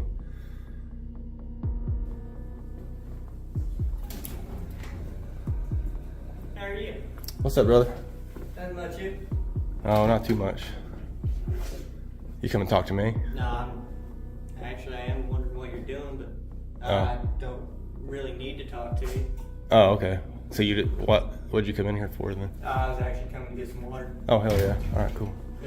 Whenever I was mowing over there, I noticed you. Yeah. I'm working with the press, and I'm just here working on a story is what I'm doing. All right. Yeah. I wonder if they installed all this. This was unlocked last time. It's now locked, so that's new.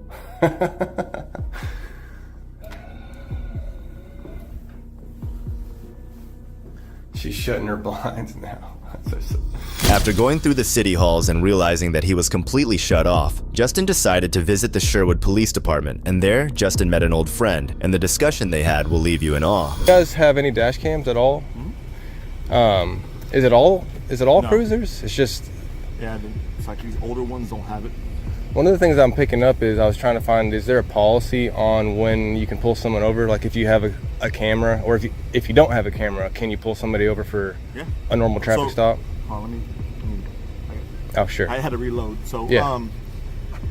So our policy is if, like for instance, if I'm going home, right? We don't have a camera going home. Right. A kid that was pulled over last week or two for being in 2 lanes was the reason, but there's no dash cam to prove it. He says he wasn't. He thinks he was targeted because he's black. I'm not saying he was or wasn't, I'm just saying. And then, and I found out neither of the cops there had any dash cams. And I thought there was a policy that said you had to have a dash cam. So that's what I was coming to pick up. The new cars have it. Like, gotcha. If you want to walk over here, I'll show you. Yeah, sure. I was happy to see you again. Man. It's really just all it takes is a couple, and then it's the Sherwood PD. So I know, like Nance, nobody likes Nance. Well, like that's one. That's probably one of the most hated people out here. Yeah, I saw one of your videos. I think it was that one. The one where he was shooting at that car after it drove by. And then, yeah, I didn't know who you were at first. You know what I'm saying? Oh yeah.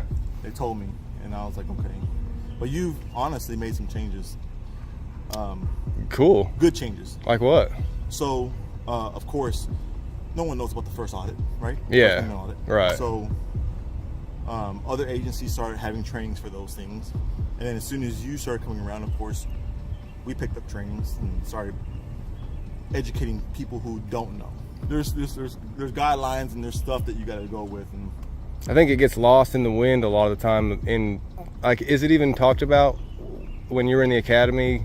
Are they talking about your constitutional rights and all that, or do they kind of skip past that in like a day? Like, usually, why does it seem like police don't always know those? It's usually the first, fourth, and fifth are usually the main ones they hammer down on us in the academy. Okay. Normally. Okay. But you test on that, and you can't just get the information and be like, oh, okay, we're good. Right. You have to have a test for it, and if you don't pass the test, normally they give you one chance. You don't pass the second time, you get removed from the academy. Oh, okay. So it's pretty intense. That's good to know. Yeah. Just to give some context, Nance was a police officer who car as it drove by, claiming that he thought it was coming for him when it clearly wasn't. He didn't think about the consequences. What if there were kids in the back of the car? And the worst part? He was promoted to sergeant. Are you the one who He's in the air, but please don't. Please do not. Get in the car. Okay, where is he going? Get in the car. I don't know. Okay. We just told him to pull over and put his hands up. Is anyone hurt? No. We just trying to make sure he's going. No one is hurt. No one's hurt. Okay, where is he going? I don't know. She was on the phone with him. We told him to pull over and put your hands up and cooperate. Where does he live? He lives here? Yes. Okay.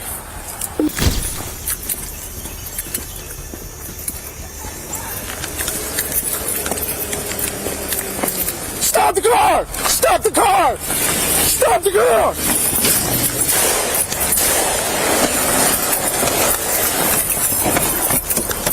File 58, he's fleeing in a red GMC SUV heading towards cutoff. Fired. Let's hear what the officers at Sherwood had to say about this. How's a dude like Nance getting promoted to sergeant, though? You got plenty of other good guys out here. And then right after someone at the rear of a vehicle that's clearly on its way by, you get promoted to sergeant? That doesn't make sense. I'm sure you can't really say too much about everything, so I'm not trying to dig you, but... No matter how nice he is still part of the corrupt system, which Justin proved by asking him the question and making him speechless. This is the very nature of these cops. They are not brave enough to speak against injustice when their entire job depends on preventing it. All the other officers were in the same boat. There's some good ones and bad ones, man. Sherwood has a really bad rap, but it's not because of everybody, obviously. It's just because of a few. Do you work on the same? Oh no, you're day shift, aren't you? Night shift. Do you work on the same shift as field training officer Clement and Nance? No, different shift. What about Danny? I forget. Cellier. Or Kuehler. No. But like at night shift, like tonight, how many vehicles are out about? I can't tell you. You don't know? How many's on your shift? It's supposed to be with the sergeant. Oh, with a sergeant? It's just one sergeant and 11 officers, or? Oh, that makes sense. Is this your first? Hey, actually, especially since you're a new officer, what does the blue line flag mean to you? Give me about, because I'm not on duty just yet. That's a quick answer. Give me about 10 minutes now. I don't need you to think about it. I just want a quick answer. Like, I'm not thinking about it, but I'm. Top of your head, what's the blue line flag mean? I was in the middle of doing something. Give me 10 minutes. I mean, with all those words, you could have already answered it. You could have already answered it, dude. All right, you too. There's Rodriguez. I was just talking good about Rodriguez. He's going to put you on the spot. Actually, well, he won't answer my questions, but pop quiz. Since you had First Amendment training, what is the 5 elements of the First Amendment? And I'll give you a clue. The acronym is RAPS. R-A-P-P-S. RAPS? Like religion, assembly, Yeah. boom, boom, boom, boom. What's the rest? You put me on the spot, man. If you can give me 1 or 2, it's more than anyone else can Press, give me. Assembly. You got freedom of speech. Freedom of religion. It's just one more. Wait.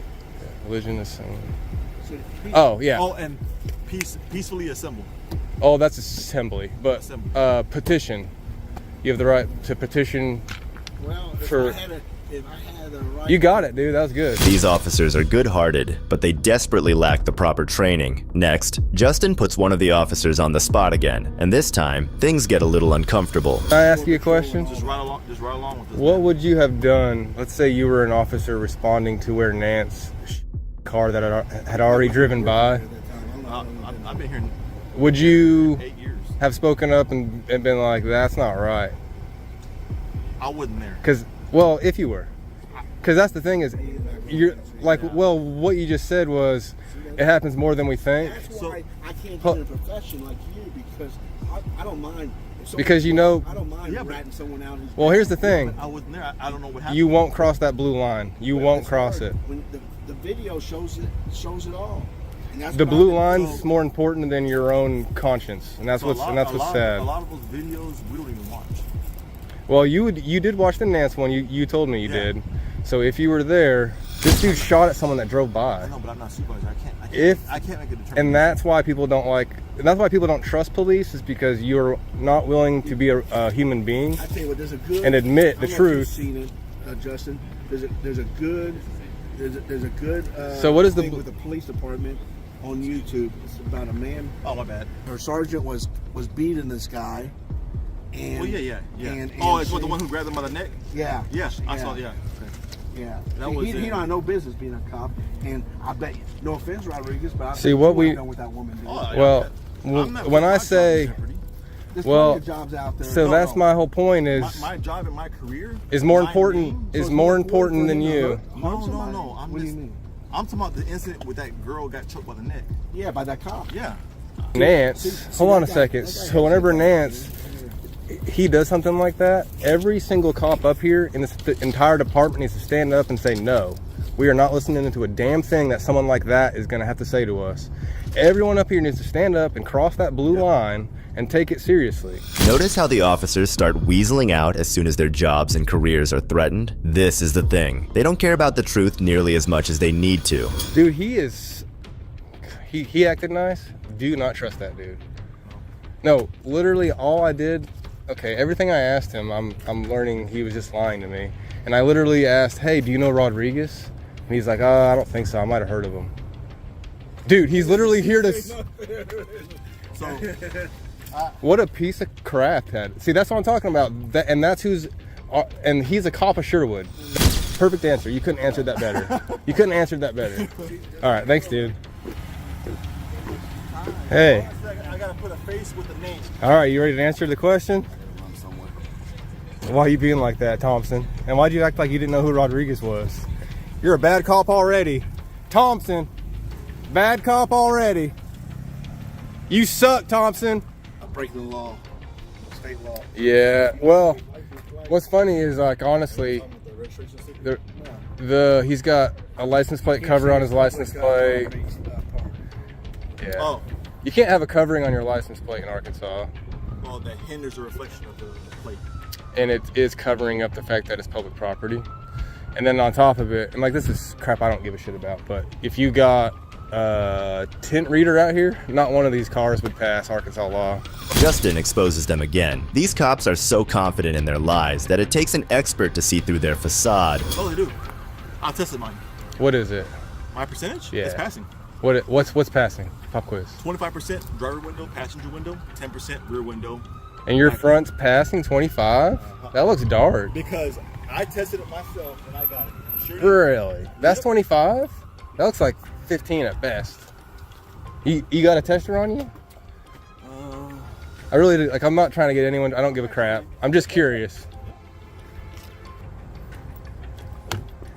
Uh-oh, here it is. Oh. 13%. So Yeah. it is not passing. Not passing. It is not passing. It's all right. I'll give you a verbal warning today. Right. Oh, they didn't pass? Nope. Oh, Rodriguez. And yours aren't even the worst. Yours aren't even the The darkest. deal is, no offense, the deal is, since they don't pass, you can't give no one else a ticket. Wouldn't that make you feel bad? Have you ever even? Oh, yeah. Oh, you have for tint? Yeah, but you gotta realize when people are driving around here with 0 and 1%, Yeah. that's a huge difference.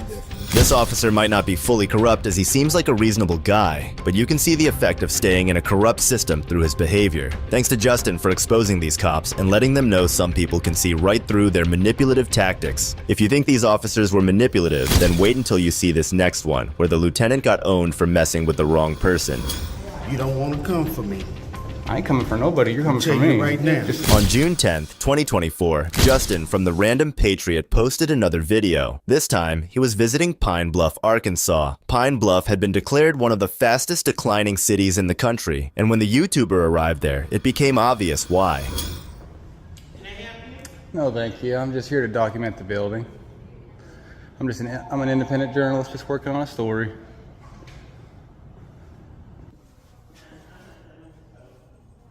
Solitaire, bro? You on the clock? What's your... No. What's your name, sir? You have to if you work here. If you're a public employee, you have to give your name. You don't get to be a secret public employee. If you... So, I'm not trying to be mean or anything, but if you're going to work for the public, because you get paid by tax dollars, so you work for the public, so you have to... And you're in a public building, in a public position, so you have to give your name. I can FOIA request your name, how much you make, how long you've worked here, anytime you've gotten in trouble. I can find out everything about you since you've worked here. I'm a citizen who pays your taxes, who pays your paycheck, I mean. I live in the state of Arkansas, and you get state taxes. You get state taxes and federal taxes. That is irrelevant. That's a moot point. Do you get state taxes? Do you get state taxes? I can play this game too. Yes, you do. You get state tax? No. This building and your paycheck gets state and federal taxes every year. Hey, let's not start yelling. Okay, it doesn't matter. Do you live in the city of Pine Bluff? Sir, I don't even have to live in Arkansas, but I do. Do you live in the city of Pine Yes, how Bluff? about that? Sure, yes. What's your name? Does that help you? What's your name? You work for...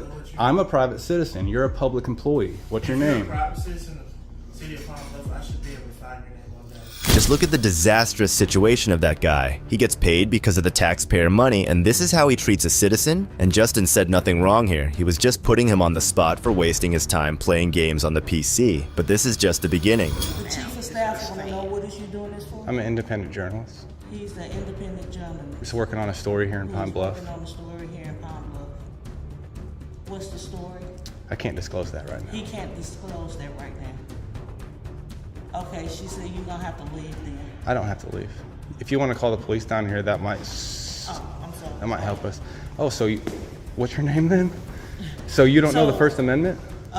Wait, hold on. You're an officer? You want him to leave? They can't make me leave.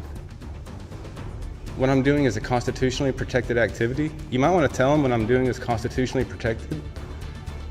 And it's going to get everyone in a lot of trouble if you try to make me leave. Right. I'm just being polite. Okay. I'm just looking at what's for display. Okay, no, I get it. Okay. Hey, ma'am, I'm not trying to start a fight. Can you just tell me what her name is? And what your name is? Oh, yeah, they're bad. Oh, okay. That's what I was doing. Hey, ma'am. Okay. Can you tell me what her name is, please? Oh, okay. So what's your name? So this is Pine Bluff. Everyone get a good look. This is how Pine Bluff treats the public. I'm literally saying please and ma'am to you, and you got to be like that? Pine Bluff is trash. This is one of the worst towns I've been in so far. Everyone's really nice usually. No skills, no manners, no morals, no education. Working for the government is their only option. These people are ridiculous. Hi, I am an independent journalist. You don't have permission to record me? I don't need permission, ma'am. You do not have permission to record me. Do you get your paycheck from the state? You do not have permission to record I don't need permission. me. Yes, you do. I promise I don't. You do not have permission to record What's me. your name? Call, Okay, that'd be fine. I do have permission, I promise. no, you don't. Yes, ma'am, I do. Listen, I'm not trying to escalate things, but I promise you I do. You do not turn the camera off. It's called the... I'm asking you to Hold on. turn the camera off of me. Listen, if you come down here, I won't point it at you, but let's just have a conversation. You're recording me. So I won't. We will just have a conversation because I just want to explain to you what I'm doing. That way you aren't freaked out. Right now, I'm just documenting the City Hall of Pine Bluff. How? Why? Why would you go there? It's a phone. You have the same thing I have. Why? As you can see, it is crystal clear why the city is on the decline. The people here have no sense of humanity. They treat a civilian as if he is a and this is not even the worst part. Wait until the lieutenant comes in. What'd they call y'all for? Nothing? You don't come down here for nothing, brother. I go everywhere for nothing. Do you? You seem cool. Well, I do need your name and badge numbers. I absolutely need your names and badge numbers. Hey, are they really not going to tell me their names and badge numbers? Well, what's their names, brother? I'm Justin. Why y'all being crazy? Pinewood Police Department. You know, so would you agree it's your policy to identify yourself? I've asked them like 6 times. It is my policy to identify myself. And so it is theirs. And so is theirs. So why won't they identify themselves? Sir, please leave the premises. I'm not leaving the premises. You causing a disturbance. No one's at. No, I'm not. I haven't caused any disturbance, and no one's tried to trespass me. And y'all are doing the walk of shame now instead of just talking to me like a man. Walk of shame times 5. Have a good day. I'm positive if it's open to the public, I'm allowed up there. Your best bet is to let me take 2 minutes to do a loop around. I promise you. What's your name? Lieutenant Thompson. And who do you work for? Pine Bluff Police Department. Oh, okay. So, Lieutenant, you don't understand that I can film in a public I area? understand. So you're a lieutenant and you don't understand that I can film in a public space? Go ahead and get you the lead. I don't need to, sir. I promise you. You're going to want to look up my channel first. Look, I'm asking you nicely. Listen, you're going to want to let me finish doing what I'm doing, and then I'll leave on my own. You're not going to tell me what You're not going to I'm tell doing. me what I'm going to do either. How about that? This is a public place. Listen. But we can also No, ask you to not leave unless I've committed this a crime. building. Not unless I've committed a crime or I don't You have don't business have to. here. If I do have not want you business, in here- that's not how it works. That's how No, it works sir. in a private business, not a Sir. public place. You're thinking of a private business. 101 is up, huh? Oh, weird. Isn't that weird? I don't have to leave and you do. Another big walk of shame, Thompson. That's what you get for being like that to me. Lieutenant, you don't want to come for me. I ain't coming for nobody. You're coming for tell you me. right now. Just leave, Thompson. Just leave, Thompson. Walk of shame, Thompson. Walk of shame. You're gonna be all over the internet being a little tyrant. Get ready for your face to be viral. After the lieutenant's huge blunder, Justin went to the finance department, and there he saw something that left him shocked. Oh, she just locked the door. It's pretty funny. It's pretty funny. You're cool. Hey, for real, can I just come in and look around and leave? I'm being cool. Just be cool with me. So why are you being like that? So hey, listen, I'm not trying to be mean. I literally don't care to come in there or not. But just so you know, if you lock that on me and nobody else, that's a lawsuit. I'm just telling you. Like I don't care. I'm not gonna file a lawsuit. I don't. If you lock that for me, you have to lock it for everybody, or I can file a lawsuit. The lack of knowledge and professionalism displayed by some public employees in the city is utterly appalling. It's astounding that in 2024, individuals who are paid and entrusted by us, the public, to do their jobs are still displaying such ignorance and disrespect towards law-abiding citizens. At least now they know that they can't mess with just anyone they like. Now, let's take a look at a situation where some officers ganged up on an innocent man who was just sitting in his own car. In May 2023, a part-time YouTuber by the name of One Love Ent posted a video of his traffic stop, which he did not take well. He knew he did nothing wrong and was firm on his civil rights. They called all these police for nothing. Tell me I pulled out the Sheets parking lot when there's no oncoming traffic talking I ain't make a complete stop. Why when I make a complete stop when there's oncoming traffic? That just sounds stupid. He pulled in the parking lot the whole time. The victim clearly has some pent-up anger about how the cop had conducted their stop so unsafely. I mean, for people who spend all their time on the road, the cops should know better. We're gonna do a scan of the vehicle, so if you don't mind, step out of the vehicle. What for what? Have I been suspected of committing a crime? We can scan any vehicle we want as long as. But have I suspected of committing a crime? For a legal reason. So that's a traffic stop. That's a traffic issue. Do me a favor, step out of the vehicle. Write me a ticket so I can go by my way. I'm not stepping out the vehicle, bro. I didn't do nothing. I didn't do absolutely nothing. If you pull me out this vehicle, I'm gonna file a lawsuit, bro. You violate my rights. If you don't step out, I will. I'm telling you, legally getting out my vehicle when I haven't done anything wrong. Absolutely nothing. I was pulled over the other morning going to work for my headlight, right? I fixed it. You want to check it? I fixed it. If you can pull that up, I fixed the headlight. I just came from my house, get gas, got me a soda, got my oil change. I seen you pulling Sheets, eyeballing the car the whole time. I don't know why y'all keep pulling me over. I'm out here working because I'm in a union. That's why I got Mississippi tags. That's the whole reason you pulling me over. I drive the other car, you pull me over in it. You pull my old lady over in it. All right, well, if you it's just ridiculous. It's obvious that this was not the first time that the police were harassing Ent, but they had also been targeting his family members. Having a different car tag is not a good enough reason for these officers to be suspicious. It stinks of racial profiling by the cops. Okay, then step out of the vehicle. No, I'm not. Call your supervisor, man. Call your supervisor. Step out of the vehicle. I want to speak to your supervisor, please. Call your supervisor. Call your supervisor. Call your supervisor. I'm telling you, pull me out the car. That's all I'm telling you. My people's work in McLean, Virginia. I'm telling you, you pull me out the car, you're making a big mistake. Well, the issue is you're making a big mistake. For a legal reason. You stopped me because you said I pulled up. No, you didn't come to the car. You didn't come to the car and said, "Sir, you smell like alcohol. You smell like marijuana." None of that. None of that. You just go to your car telling me you pulling me over for a traffic stop. And he goes off on them, giving them a piece of his mind as the police just try to harass him. First with opening his door, unlawfully as well, and then also surrounding his car with that many officers. I'm not stepping out of I'm not stepping out of shit. That's my right, dude. You don't know you don't. I'm done talking. I'm done talking. You gonna step out of the car now? I'm not stepping out of shit. No? No. Okay. Give me your supervisor. Let me and him talk. All right, cool. Your sergeant, whoever's in charge. Okay. I'm not stepping out. Once I step out of the vehicle, I lose my rights. I'm not stupid. What rights would you Whatever, need? dude. You're being recorded. We're being recorded, so I know I am. That's my right too. Okay. So let me roll down the window for him, so he can see, he can smell everything.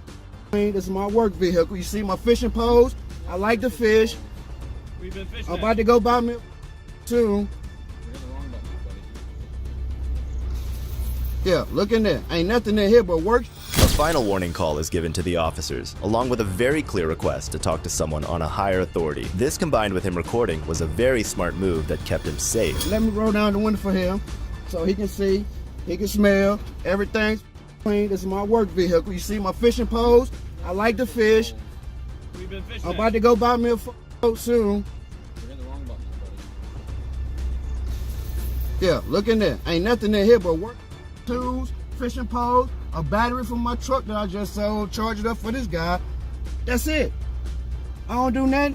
Whatever y'all perception is, why y'all keep pulling me over, it's gonna stop. After today, it's gonna stop. I follow traffic rules. Well, if I haven't followed traffic rules, check my driving record. Check my driving record. He clearly has a point here, and the officers are speechless. They know that they've pushed him too far. Quick thinking by Ent as he opens his windows and nothing criminal can be found, thus clearing himself. I have way more tickets. Y'all just me for no reason, which I'm with it because I need some money, free money. Okay. You want to give it to me? I'm going to get it. So, I don't need the money. I work for a living. No, you don't. No, you don't. I haven't did anything wrong, sir. I haven't did anything wrong. I let y'all slide on 6th date when y'all pulled me and my little girl out of the car one night. I let y'all have that. That officer, he's no longer working with you guys. I let y'all have that. I let y'all have. I didn't fight, and I really had y'all to the left then, dead to the left. I didn't. My auntie told me you say, but I'm not getting out the car, man. I ain't did nothing. What you want me? Do I have a warrant? All right then. I ain't did nothing. I haven't did nothing. Having no warrant, no motive, and no probable cause for concern regarding Ent himself or his car, or what is inside of it, the cops are really grasping at straws to try and justify this stop. The reason we want you out of the vehicle is because it is their policy that the occupants of the vehicle have to be out of the vehicle while they do the K9 scan. What they doing the K9 scan for? We can scan any vehicle. For what? So why didn't the lady that pulled me over the other morning, why didn't she do the same process? I have no idea. I wasn't there. And my headlight was out, and I haven't done anything wrong. Anything. Different officers. Hey, you went back there eyeballing me and go around the corner, you would have seen me. The dog ain't alert nothing. He came to the... Even though the officer's excuse was right for wanting him out of the car, the problem remained that the K9 still came close to the car and wasn't alert when they smelled drugs. He said he pulled me over because I didn't stop coming out of Sheets, which is stupid. There's traffic coming. Why wouldn't I stop, sir? Why wouldn't I stop? Do me a favor. Take the keys out of your First of all, he pulled in looking at my vehicle while I'm pumping gas. We're not going to argue with the behavior. Are you the sergeant? I am. If he stopped you for not stopping, then that's the problem cause for what we're doing. This is a traffic stop. Why can't he just write me a ticket and I go by my way? Because he has indicators that he wants to run a dog around. For what, though? For what is the reason? What do we typically run a dog around for? Okay, but he haven't said anything about he come to the car.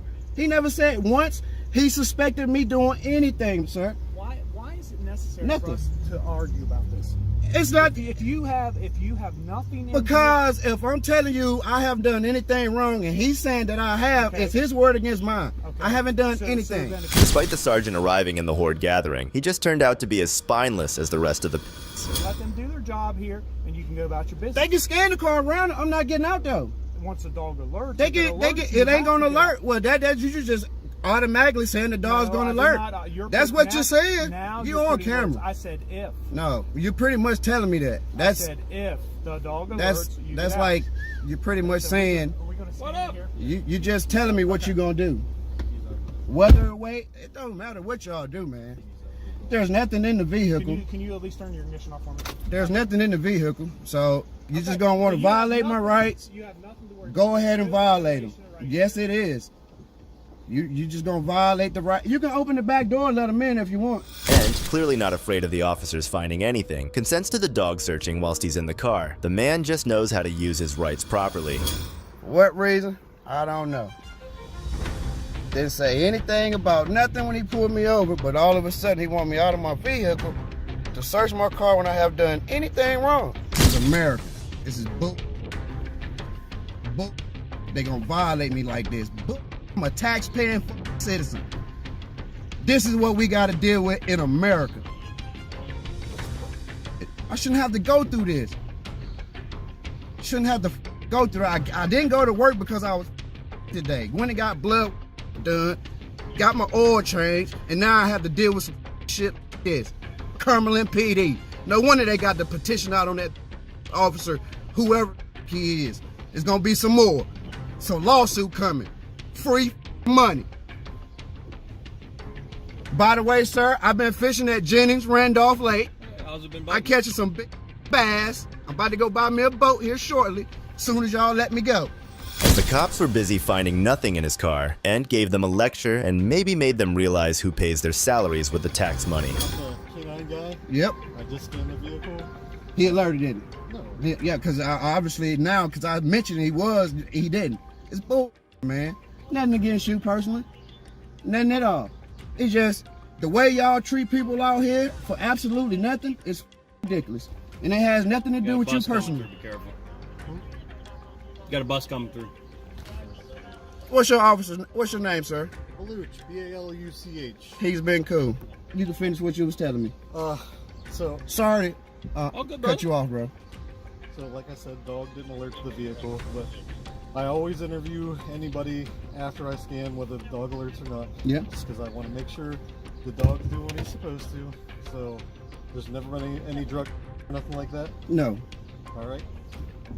No car, sir. This is my work car. Ent was unfazed when the K9 unit officer had checked and scanned the car, but had found nothing and no alerts were set off. This proves his innocence, like he claimed from the start. I'm free to go? The officer will be with you in a second. Okay. But as far as the dog stuff, you're done. They just have to finish your warning or whatever they're doing, and then Thank you, sir. No, they don't need to give me no warning. He need to write me a ticket. Because they keep giving me warnings, but he keeps saying I keep violating the law. So what's your warning here? that's another warning. I've done nothing. I don't feel like police Another warning. tickets, but here's your warning. Yep. He didn't believe he was right about everything he said. He manages to prove his point once more. The police gave him warnings, but the problem they mention every time is that he hasn't done anything wrong. They don't commit to writing a ticket either because of the burden of evidence. These corrupt cops will never learn that violating people's rights and performing these uncalled for stops in innocent people has never improved their image in the general public. But I suppose the ones in Cumberland couldn't care less. The last case showed us how cops can become bullies and tyrants, but this next one shows us what would happen if the cops actually knew their civil rights. I really am hard of hearing, so. Well, I'm not. Oh, okay. On November 9th, 2023, an auditor named Jeff with the YouTube channel Honor Your Oath set up outside City Hall in Berry Hill, Tennessee, with a simple goal in mind: to spread the love for homeless veterans. Go to City Hall on a traditional public forum and spread this message of God bless our homeless veterans and help not hate directly to my targeted audience, which is the City Council and anybody who would be voting here at the City Council,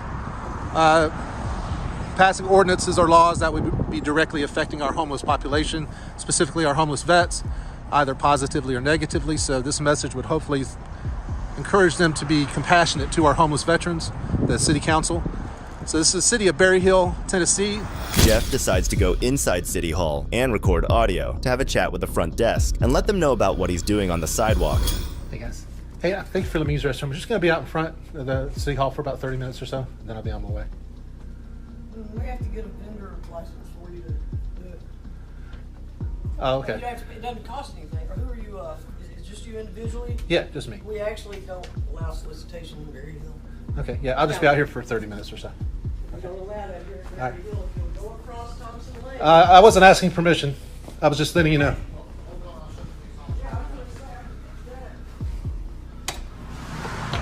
If Jeff hadn't told the lady inside City Hall about his intentions, I'm sure they weren't even going to be aware. But despite him doing nothing illegal, she's quick to call the cops. Hey, officer, how are you?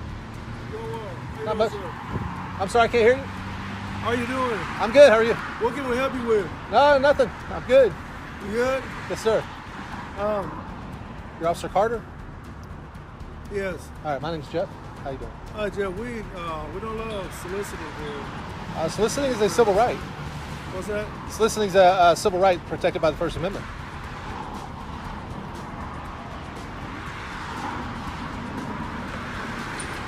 it's a charitable appeal for funds. It's free speech. Yeah, I just told them I was going to be out here for about 30 minutes, and I'll be on my way. How long ago was that? 3 or 4 minutes ago, probably.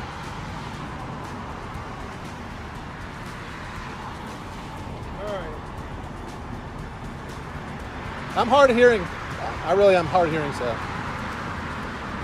Well, I'm not. Oh, okay. So I was just having a hard time hearing you over the traffic.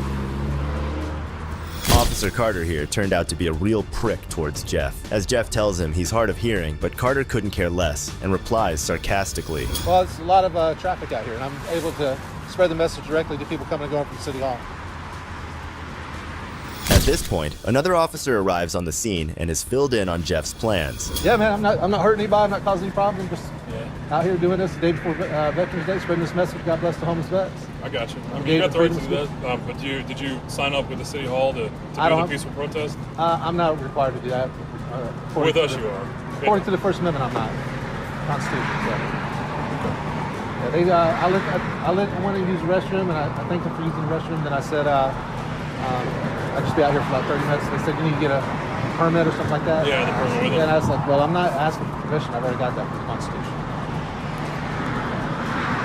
So if you guys could just let me be for 30 minutes and I'll be on my way. Well, we'll go check with them, but if they don't want you here, then we're going to have to escort you out or take you to jail, whichever one you want to do. In fact, Jeff is correct about his point here. City Hall is a public space, and the First Amendment rights permit you to be able to practice free speech in any form, even if this may be a piece of cardboard or a helpful poster. But these cops are aloof on even this basic point. And you guys can't require me to get a permit to do it. I mean, it's not lawfully, you can't require me to get a permit to do it. Yeah, here in the city of Bear Hill, we're required to have a peddler's license to solicit. Well, I definitely am soliciting. No doubt about that. You got to have a peddler's license. The guys have here, they're working for the contributor or something like that, and they got a proper credentials. The officer keeps rambling and comparing Jeff to other cases he's seen, but what he doesn't realize is that small-town ordinances don't override the law of the land, like the Constitution of America. Yeah, I'm soliciting, but what I'm soliciting is compassion and love for homeless veterans. The day before Veterans Day, tomorrow's Veterans Day. I put it in my heart. Tomorrow's not Veterans Day. Tomorrow's not Veterans Day. Oh, when is it? Saturday. Saturday, sir. So you come out tomorrow and do it then. We're not here. Yes, sir. Are you selling anything? I'm not, no. I didn't have a problem. You standing out here for that in the beginning. So okay. Thanks for doing that for them. All right. As long as you're not selling anything, not trying to beg for anything, any kind of money, or impeding any kind of traffic ways or entrance ways, exit ways, then you're good out here. I'll just give you the ordinances, restrictions and stuff right here. That's all of our restrictions that we have. Okay. You're not violating anything as long as you're not sitting around blocking anything, like I said. But if you want to, here's all of our ordinance for everything that has to do with solicitation. If you want to go ahead and read that. Okay. But just want to let you know, if you do get a call that you're soliciting, I'm not saying you're going to. You only have that usually. So. Okay. But other than that, and you're good. Right. Like I said, the only thing I'm soliciting is goodwill and compassion for the homeless guys. The other officer returns and becomes the voice of reason for once. He must have realized his basic training on laws from his academy days. He simply informs Jeff on the various restrictions that he has to abide by when protesting, and actually hears him out. So even if you are panhandling, the courts have ruled that that's a charitable appeal for funds, and it's free speech. I mean, they can't outlaw somebody from just asking for help, because it's free speech. Gotcha. Well, you got it all there. You've been cool, so I appreciate it. Okay, you guys. All right, we'll do it. Y'all have a blessed day. Gotcha. Thanks, man. Have a good one. All right, y'all have a blessed day. Stay safe. Just like that, they set him on his way, and the world can perhaps be a slightly more compassionate place due to the efforts of auditors like Jeff and good policemen. As Jeff had pointed out numerous times in the video before, that asking for help for veterans, even if classified as solicitation, is lawful, since it was ruled by courts that asking for help for charitable funds is legal. Even though one of the cops was immature and untrained, his partner had the decency to respect Jeff's First Amendment rights. The last case showed us what respect and patience from cops can bring to us. This next case takes that concept and throws it out the window. Don't. No, you don't. No, you don't. We have to I identify have not you. committed a crime. Yes, you have. No, I haven't. On June 9th, 2021, Sean from the YouTube channel Long Island Audit was peacefully exercising his constitutional rights at the Danbury, Connecticut Public Library, but the library staff alerted the authorities in no time at all. Can I get your names and badge numbers? Sure, can I have your ID, please? No, you can't. Excuse me. Have you not heard that before? I've heard it plenty of times. It's just I'm surprised because, well, my name and my badge number is right here. Okay, you see it? Tibbetts. Yep. 640. The pen is blocking the number. 640. Yep. And Dennis 647. So I was told that you were asked to leave. Okay. So would you like to know? Is that correct? Would you like to know what I'm doing here, sir? Were you asked to leave? Sir, would you like to know what I'm doing I'd here? like to answer my question. Sir, this is a public library. I see where this is going. I want you to answer my question. I see. Officer Tibbetts doesn't really want to hear anything and rather jumps into a demanding stance. I think he's forgetting that he wouldn't have a job if it wasn't for good citizens like Sean. I see where this is going. Security asked you to leave, and did the employees ask you to leave, sir? No. Were you I was not. Would you like him to leave, sir? Okay. So security. So let me explain just so you get a. Let me just explain really quick so you guys can understand. So what I'm doing here is a First Amendment protected activity. I'm recording. I know you don't care, sir, but listen. If you violate that in any way and interfere with that, I'm not violating it. They asked you to leave. Yeah, but that they can't ask me to leave. This is a public library. Can I speak to a supervisor, please? Sean has been through this scenario hundreds of times in his past videos. This is a public library. I'm going to ask you to de-escalate a little bit. You need to go outside. You need to step outside. 1, 2, 3, 4, 5, 6, 7, 8, 9, 10, 11, 12. 12 law enforcement officers. The cops were surprised to see that he wasn't intimidated by their guns and badges, so they got more focused on throwing him out rather than getting his side of the story. Well, I mean, just because you guys seem real hostile, I'm going to explain myself ahead of time. Normally, I don't explain myself. Well, you haven't explained yourself yet. I told you I'm gathering content for a story, and I'm engaging in a constitutionally protected activity. For what? What is the purpose of it? For what reason? I'm not willing to disclose until it's published. Until it's published, I'm not going to disclose it.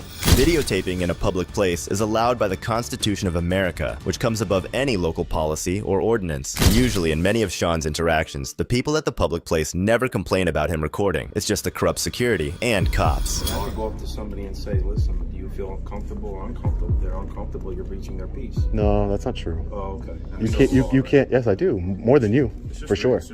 More than you, for sure. You can't turn a constitution protected activity into a crime, sir. Unfortunately, as much as you'd like to. Even if it's not a crime, it's creepy as heck. I'm going to request a supervisor again. In a minute. Yeah. I'm going to request one. I'm pretty sure your policy, if I go home and look at your policy, and I'm pretty sure if I request a supervisor, you guys should call one, correct? Sean repeatedly asks for the supervisor, but his requests fall on deaf ears. They can't deny him his request, so they stay quiet or delay him. Acting like a child? Yeah, so we're acting like a child. We have a supervisor coming out here to appease your request. Yeah, great. My friend, you're my servant, right? Oh. You're my public servant. That's right. You're here to protect and serve me. Sure am. And I'm also here to protect and serve them too. So I don't need protection. I don't need protection. So that's excuse me. I just want to make sure you're going to be okay and these people are going to be okay. Because I don't need protection. That only leaves one more thing. You're here to serve me. That's what you're here to do. Here's another thing. Did you get permission when you post that video of these people? Don't need it. They're in public. You don't need it? Yeah, they're in public. Don't need it. See, you're learning something here today, man. Come on. This is what I do. Eventually, the cops did agree to bring their supervisor to the scene, but not before getting schooled on the law. 24 years in service, and he doesn't even know what's protected by the Constitution. Says a lot about the kind of cop he is. Imagine what he would do when a camera isn't pointed at him. Eventually, Supervisor Sergeant Dickinson arrived on the scene. Hey, Sergeant, how you doing? Good, nice to meet you, sir. Hey, I just say Sergeant Dickinson? Yes. All right, thank you, sir. Okay, so they would like you to leave? Okay. Sergeant,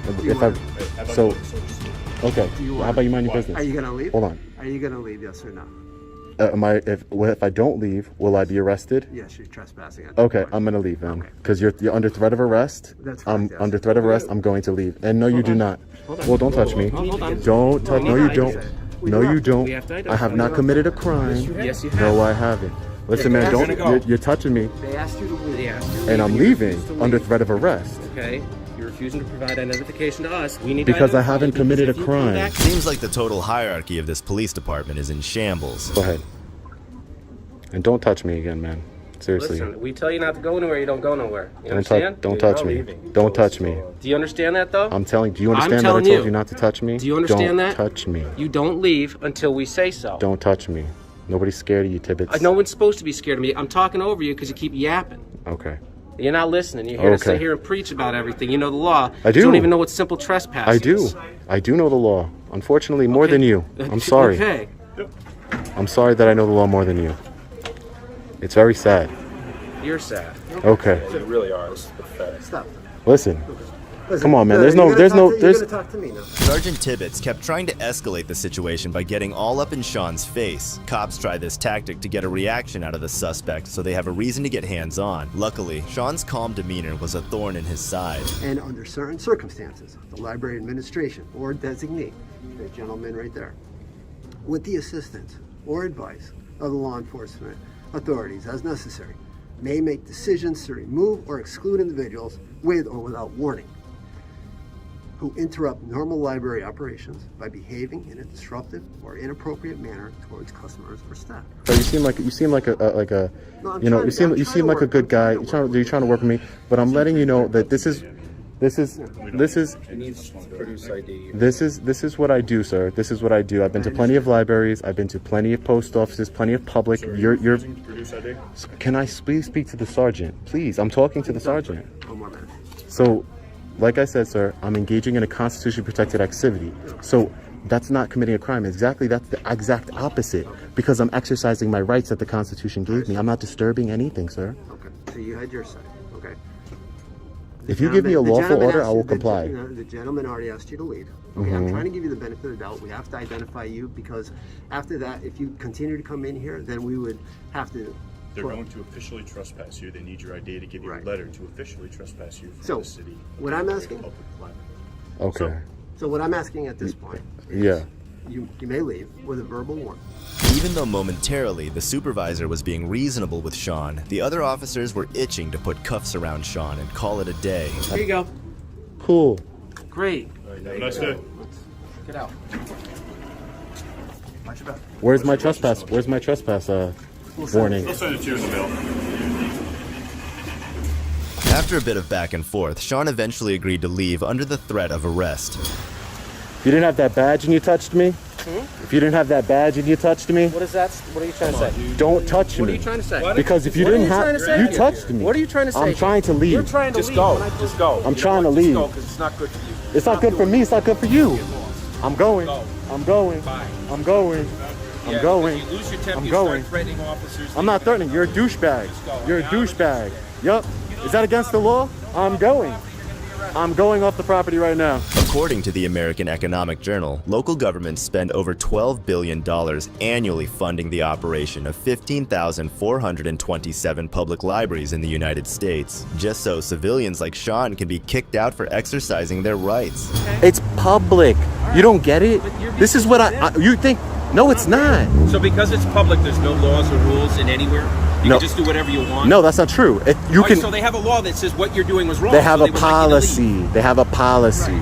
So they A would like you to leave, policy. and that's what we did. No, but the law protects me to do what I do. You understand? No, It's a constitutionally protected Put that on your activity. YouTube feed because It's you're constitutionally protected activity. If I went in there and I was acting like an asshole, You're wrong. Don't touch me. Don't touch me. Don't touch me. Hey, hey, hey, hey! I want to file a complaint against him, Sergeant. All right, thanks, He just Sergeant. grabbed my arm.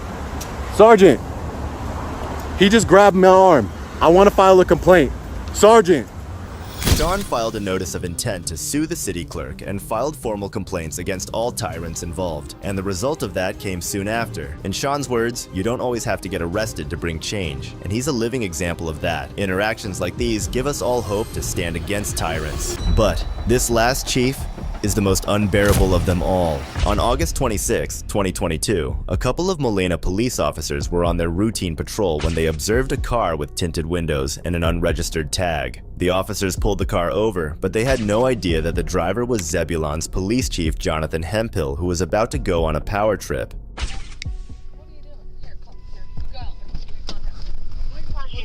Say hello. Was that illegal? No, no, sir. The reason why we're stopping you is because it's a window tint violation. I blinked my blue lights at you to let you know who I was. Yes, sir. Well, we didn't know with it. That's not a government tag. That is a unofficial tag. Okay. That tag's not even on file. I see. Yeah. Well, we have to catch up the bill to run it and everything like that, sir. So I won't blink my blue lights at you next time. I'll let you just sit there. I was just speaking. I'm the police chief in Zebulon. Well, nice to meet you, sir. Matt Pope worked for me. Your chief worked for me. Yes, sir. There's no need to get upset. I'm upset because I spoke to you when I come by, and now you're pulling me over. Chief Hemphill considered himself too entitled to be pulled over and went on to assert his authority. Shortly after, a female officer intervened to calm him down, but the chief even blew up at her. I understand that. Why are you being hostile? Easy. I don't have to talk to you. Okay. Easy. I'm not talking to you. Why are you being hostile right now? Are y'all gonna write me a ticket? Are you gonna write me a ticket? Sir, we're just trying. I'm the police chief in Zebulon. Do you wanna write me a ticket? Why are you coming up to me like that? I'm doing my job, right? What are you stopping for? I'm stopping, well, for one, look at it's dark. You flashed blue lights. Okay, you know how many officers have blue lights? Are you writing me a ticket, yes or no? I'm conducting my investigation. Are you writing me a ticket? I'm fixing to leave. Do you have your driver's license? Sure, I have my driver's license. Literally. I'm fixing to make it a whole lot more. Your boss works. 11:11. I'm out here with Illinois. The chief was adamant that he was above the law and should not be held accountable for anything. The chief retreated to his car and refused to listen to the officers. The male officer then went to his car trying to explain the situation, but the chief wasn't going to calm down so easily. Okay, so 2001 Dodge Ram truck, black in color, to Machine Construction Company out of Losersville. Registration showed expired, valid insurance, -99. Just confirming, Bravo Frank Mike 1175 BFM 1175. Yeah, that's what I was explaining. I don't want anything else from you. Okay. You let her do her job. 28 returns to a 2001 Dodge Ram truck, black in color, to Machine Construction Company out of Losersville. It doesn't come back to that vehicle. Valid insurance, -99.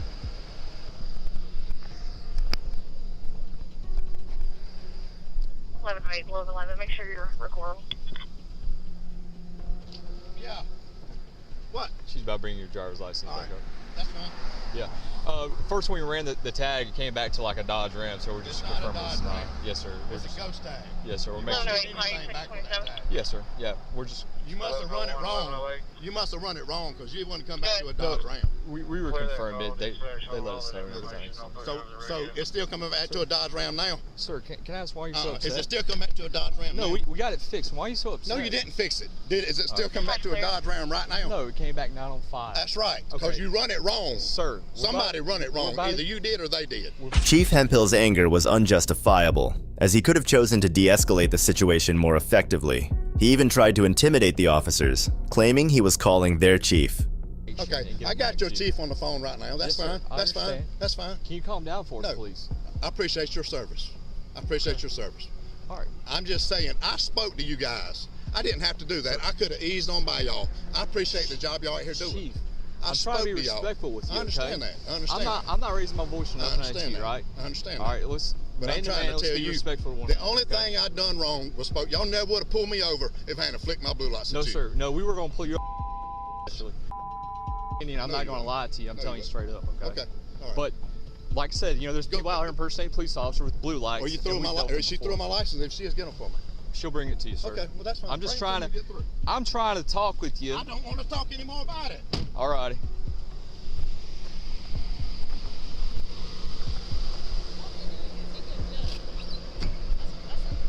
It's very unprofessional. The chief was then let go without any tickets, and the officers also moved on with their day. However, soon afterward, the video clip went viral and the chief's behavior was questioned and an investigation occurred. Chief Hemphill was found guilty, but was only given an oral reprimand. While Chief Hemphill might not have been arrested, the next cop surely suffered the consequences of his actions. Open the door. I can't go get the switch yet. No! On January 23, 2017, a couple of police officers were out on the night patrol when they noticed a man passed out in front of his car. Quickly, the officer got out and approached the man. He's breathing. He said he's breathing. I don't know. He's breathing. See if the door's unlocked. All right.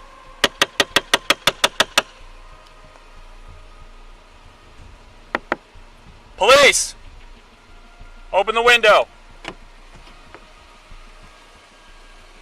Open the window.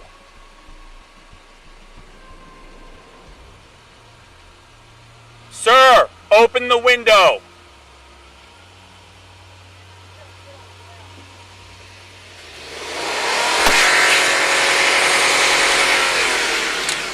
the window. The person inside the car was identified as East Cleveland Police Detective Joe Marche, who was intoxicated. He suddenly woke up and instead of complying with the cops, decided to press on the car's accelerator, forcing the officer to use desperate tactics.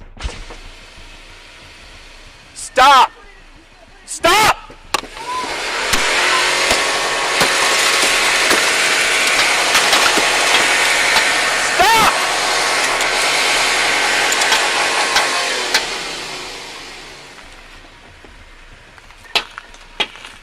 I can't reach.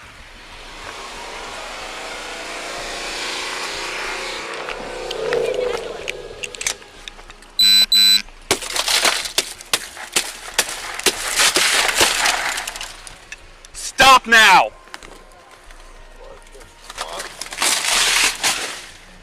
Hey, open the door. I can't go get the switch yet. No! Police department, stop! The officer finally managed to break the car window, but the intoxicated detective still wouldn't give in. Despite the officer shouting, he kept trying to evade the stop. Right now!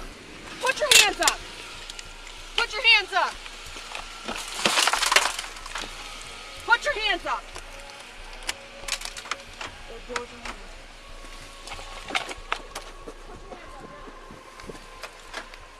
Keep them up! Keep them up now! Pull them out! Get out of the car. Get out of the car. Pull them out! Get out of the car, I'm gonna tase you.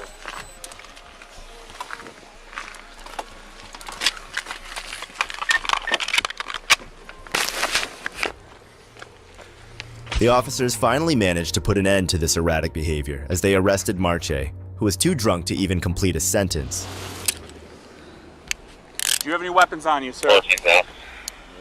Copy 14. I couldn't get into that window for nothing. I couldn't. It would not break. Gun. Who do you work for? What's going on with you? Why you give my partner a hard time? Who are you working for? Who you work for? Somebody working here? Is this your work car?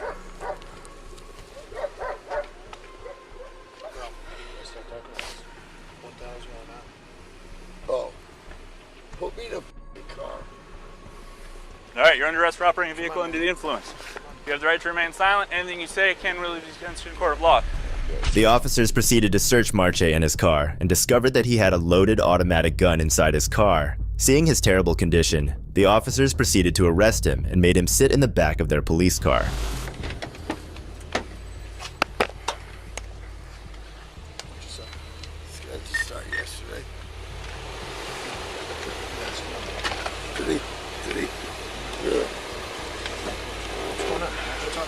What's your name, bro?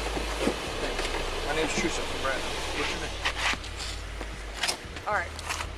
Always get it. You guys got Garrison, somebody else at Station 2? Fine. Are you okay with that? What do you think? Yeah, I'm absolutely good with All that. right, so then tell them to come to the station. I will. And then,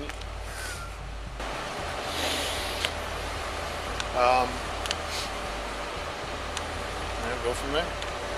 Go from there.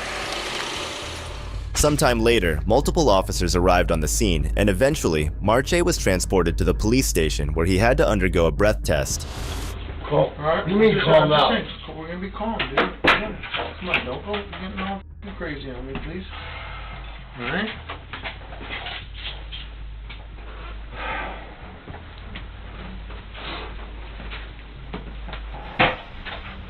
My name's Officer Truso. You can call me Vince, okay? I'm OIC tonight. All right. I'm gonna uncuff you, Joe. No problems, right? Oh. Man to man. Excuse me. Listen to me, man. Okay? I want you to stand up and uncuff you, okay? Hold on. I know. I know. You see. We know that now. Listen, you weren't pulling and drive. They had to listen. They had to bust the windows out and everything. They bust the windows out in the car? Relax. Let me explain everything. Hold on. Chill. Okay? Alright, here's what's happening right now. You're being arrested for the OVI. You put my partners in a bad position. Okay? Well, I shouldn't be arrested for anything. Listen. Well, you put them in a position. Then you start resisting. I didn't Okay. resist anything. Okay, listen. I didn't resist All right, anything. well, this is what we're doing. We're having some of your teammates are coming to pick the car up and everything. Joe. Okay. Listen, All right. with due respect, sir. Listen to me. I'm going to give you respect. All right. Listen to me. Please do. You're wasted. You sit down. Listen. Sit down. Sit down. Listen. Sit down, Joe. Hey, Joe, how about sit that? down. I know. How about that? Sit down. I understand that. Right. I can't drive around drunk and have my weapon on me. We shouldn't be able to do that, sir. On top of it, you have all your turnout gear, your kit in the back. Another officer arrived and decided not to cuff Marche, engaging him in a discussion regarding the stop. It was evident that a civilian in the same situation would have been treated differently by the officers, highlighting the special treatment afforded to the detective due to his position. Get it? I'm not But doing it. you put my teammates in a bad position. And I get How it. do I put your guys in a bad position? Joe, let you me were ask. passed out on the side of the street, sir. Okay. You were passed out No, over there. Listen. no, Go ahead. no. Go ahead. You can talk. No, go ahead. You were passed out on the side of the street. My partner had to freaking knock on the window several times. You put it in park and went to drive away. And I know for a fact the way you're handling yourself right now, if this was EC and someone did that to you, you'd be doing the same fucking thing, sir. You know what? You know I'm right. You know what? I'll right? tell you what. I'll tell you what. You're starting to smirk because you know I'm right. No, I'll tell you what. I probably would. I know. I know. I probably would. But I would not jam up one of your guys. What am I supposed to do? You're jamming me up. I'm not jamming you up. Yes, you I'm are. processing you and having your teammates come and get you. Jamming me up, bro. I'm not. Despite Detective March's aggressive demeanor throughout the detention, the officers continued to treat him with respect. I'll tell you what. One day. Don't fucking threaten me, dude. No, I'm not. I'm not threatening you. I don't want to do this, Well, man. But I'm threatening. Now I'm threatening. Fucking listen. Come on, I don't man. want to. Hopefully there's cameras. Yes, there is cameras. Oh, thank goodness. All right. Thank I goodness. don't want to do I'm this, not but threatening I don't want to do this. I'm not threatening Okay? you at all. Get the fuck out of here. Come on, man. Am I on that way? The gun secured in the car. Which one? I got your This is pistol. MP5. I know. That's why we had them come and pick it up. I got your kit and everything. Yes. Alright. Yeah, I got all that. Okay. Your briefcase, everything was in there. Alright. Put it all there. Okay. Thanks. Thanks. I appreciate it, bro. Thanks. Within minutes, Marche appeared to sober up and get a bit better, as he had been completely wasted a few minutes ago. Shortly after, another senior officer appeared and seemed to escort Marche away from the police station. Oh, good. I want a boss. Fair enough, man. I want Scott. Is that done? You alright? Yeah. Okay. Okay. Alright. For me? I guess they said they were going to let you come with me. You want to come here? I want Scott here. One of my bosses. Okay. Alright, yeah, Don said just coming back to the station with us. You know, we can talk there. Listen, I'm getting charged with DUI. Okay. I'm not all over that. You know what I mean? I hear you. I'm on my boss here. Okay. That's I understand. They said they said you've been being cool with them. You know, they were just gonna let me take you in your car back to the barn. Joe, I want my boss here. Okay. All right, let me call Don and see if we can get him down here. Okay. No, not Dunlap. I want my boss. Okay. My boss. Yes, I got you. I want They got logged into evidence last time. No problem. And just like that, Marche was released to 2 East Cleveland police officers. He was cited for operating a vehicle under the influence and was only given a 30-day suspension without pay. He accepted full responsibility. It was an error in judgment, and like I said, nobody feels worse than Joe March, said East Cleveland Commander Scott Gardner. While Marche sobered up pretty quickly after that arrest, this next officer wasn't ready to stop the party anytime soon. Get on the ground. Yeah. I don't give a fuck. I'm a piece of shit. December 5th, 2022, a bar employee was trying to get ice from the ice machine when he found off-duty Chicago PD officer Henry Capuch urinating into the machine. Hey, you're gonna get tased. Get the on the ground. Both of you on the ground. Right the fuck down. Get on the ground. Yeah. I don't give a fuck. I'm a piece of shit. We're walking. Hey, dude. Are you kidding me? Put your hands behind your back. Wait, what's going on? Put your hands behind your back. Show you my badge. Congratulations, I don't give a f your badge. I'm sorry, what's going on? Back up! Back up! Is this a joke? Guys, what's going on? Are you guys serious? Do I look like I'm joking? Do you guys have a real life on this? Back up! Hey, Sarge, are you Sarge? I am. Hey, Sarge, I'm Chicago Police, just so you know, man. Oh, God. Hope you guys have fun tonight. For no reason. Hey, there's a confirmation 100%. Pissing in the ice bucket? Yeah. In the ice bucket? Yeah. Is that my arrest right now? Is that a proper Disorderly conduct, yeah, and the license is 10 in the ice bucket? Yeah, sit down. I am gonna sit down. This is a joke. Sit down. You're gonna push me here? You're the toughest guy I know. Congratulations. Right here, look at you. Yeah, your precinct would be real proud of you. It's the 4th precinct, 100. It's Yeah. 140%. Yeah, I'm sure they'd be real proud of you. Are you Sit down. Sit down. You stand up like that again, you're gonna get tased. Think I'm playing. Yo, bro, I'm sitting on the bench. Bro, you're about to get dumped. I'm sitting on you the keep up like that, bro. I'm sitting on the bench, man. Jesus Christ. Capoche, who was running away, was chased down and handcuffed. He was then brought back to the bar where the bar employee confirmed that the cops had the right guy. But this tough guy had difficulty getting orders through that thick skull of his. You want my ID yet? Oh, I don't care about your badge, dog. Dog? Can you back up, please? He's under arrest, man. Please. He is. She's standing here. Okay, I'm gonna ask her to back up. I am. Guys, this is not a thing. I understand. Can you back up, please? I know you guys are yelling at another job. This is not a thing. Can you back up? I am. Can you back up, please? You're not listening to a lawful order. Back up. Guys, Right now it's this is not a obstruction. thing. You want to get arrested for It is a obstruction? I am. Kate, he's right. It's obstruction. Stand Guys, back. this is really not a thing, though. Hey, ma'am, can you please just back up? I'm Hold on a sitting right second. here. I'm talking to my girlfriend here, And I don't motherfucker. care. I'm giving her a lawful order to back Stand up. back. Stand back. You're going to jail for disorderly conduct. Guys. You can't be drunk, piss in ice buckets, yell at security. Piss get in in their ice face. bucket, stand at the security guards. Wait, stop. Let me see your Literally- proof here. Guys, Show your guys, badge. literally walk- Show your thing Right here. It is right there. Bro, if you stand back up, What are you doing? sit down. You're gonna throw me down again? Sit down. It's right here. Buddy. Honey, stop. Good. Is this a Tampa Bay police? It's the Pinellas County Sheriff's Office. Pinellas? It's the what? Honey. Oh, sit the down. Look, you keep pushing my face in the wall here. Yeah, if you keep standing up. My face in the wall here. Honey, Have I showed any Back up. resistance? Yes, you keep. Back Have up. I showed resistance? You're about to get arrested for obstruction. Back up. I'm not kidding. Capoche felt like he needed to flex his badge. He was thinking that doing so might get him out of this situation. This couple did not give a damn about any lawful orders.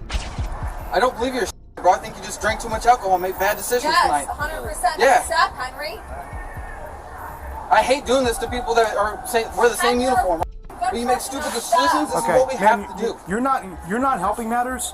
Okay, I've asked you twice now to be Listen, quiet. I'm being serious, bro. I hate to do this to people. Am I talking or no? But I'm trying to get it through to you. Am I talking or no? Am I talking or no? Go ahead. Keep getting louder. Want me to get loud? You're egging me on like I'm talking. Stand I up. ain't. We're gonna put you in the back of the car. Go ahead. Put me back in the fucking car. I'm not talking. You're yelling at me like I'm fucking talking. You guys gotta both not touch me. What are you talking about? Am I getting back in the squad car? Do that. Yeah. So don't touch me. Don't touch me. Just get in, dude. Stop trying to argue. I'm not arguing. This is a show, dude. You're gonna drive me? Yep, right next door. Where my girlfriend's going? She's probably going back to the Serrano. Where am I going? I don't know. I'm just a taxi. You're a taxi? Yep. Where the is she going? She's probably going back to the hotel. Where the am I going then? To a different hotel. What do you mean another hotel? Listen, dude, You're gonna slam on the brakes and put my head on the thing? I'm a Chicago police officer. Are you kidding me? I'm real, dude. I know what the run the name shit is. You're gonna drive me around like a moron? You're going to the next. No, you, dude. Are you kidding me with this shit? This is why the police is a big problem. Well, isn't that ironic? The police are a problem if foul-mouthed cops like Capoche roam the streets conducting stops and enforcing the law. As this poor cop drove this deranged lunatic to the hospital, the others made sure his girlfriend made it back safe. Deputy Router's going to drive you to the front entrance and make sure you get back in your room safe. Okay? I cannot wait on my own. He's going to jail. I cannot do that, Sarge. Well, he's going. I promise. But for what reason? It's already done. For whatever charges they have, either battery But and/or for what? disorderly intoxicant in a public establishment and/or battery charges. I don't know for sure. I'm not there with them. I've been here with you the entire time. I know you're upset about it, but can we not talk about it? Young lady, I'm sorry. This conversation's over. I know. You're a joke. You know what you are? You're a joke. I would smoke you and get Officer Henry Capouch, 30, was charged with simple battery and disorderly conduct. He was later fired from his job. And that's it for today's cases.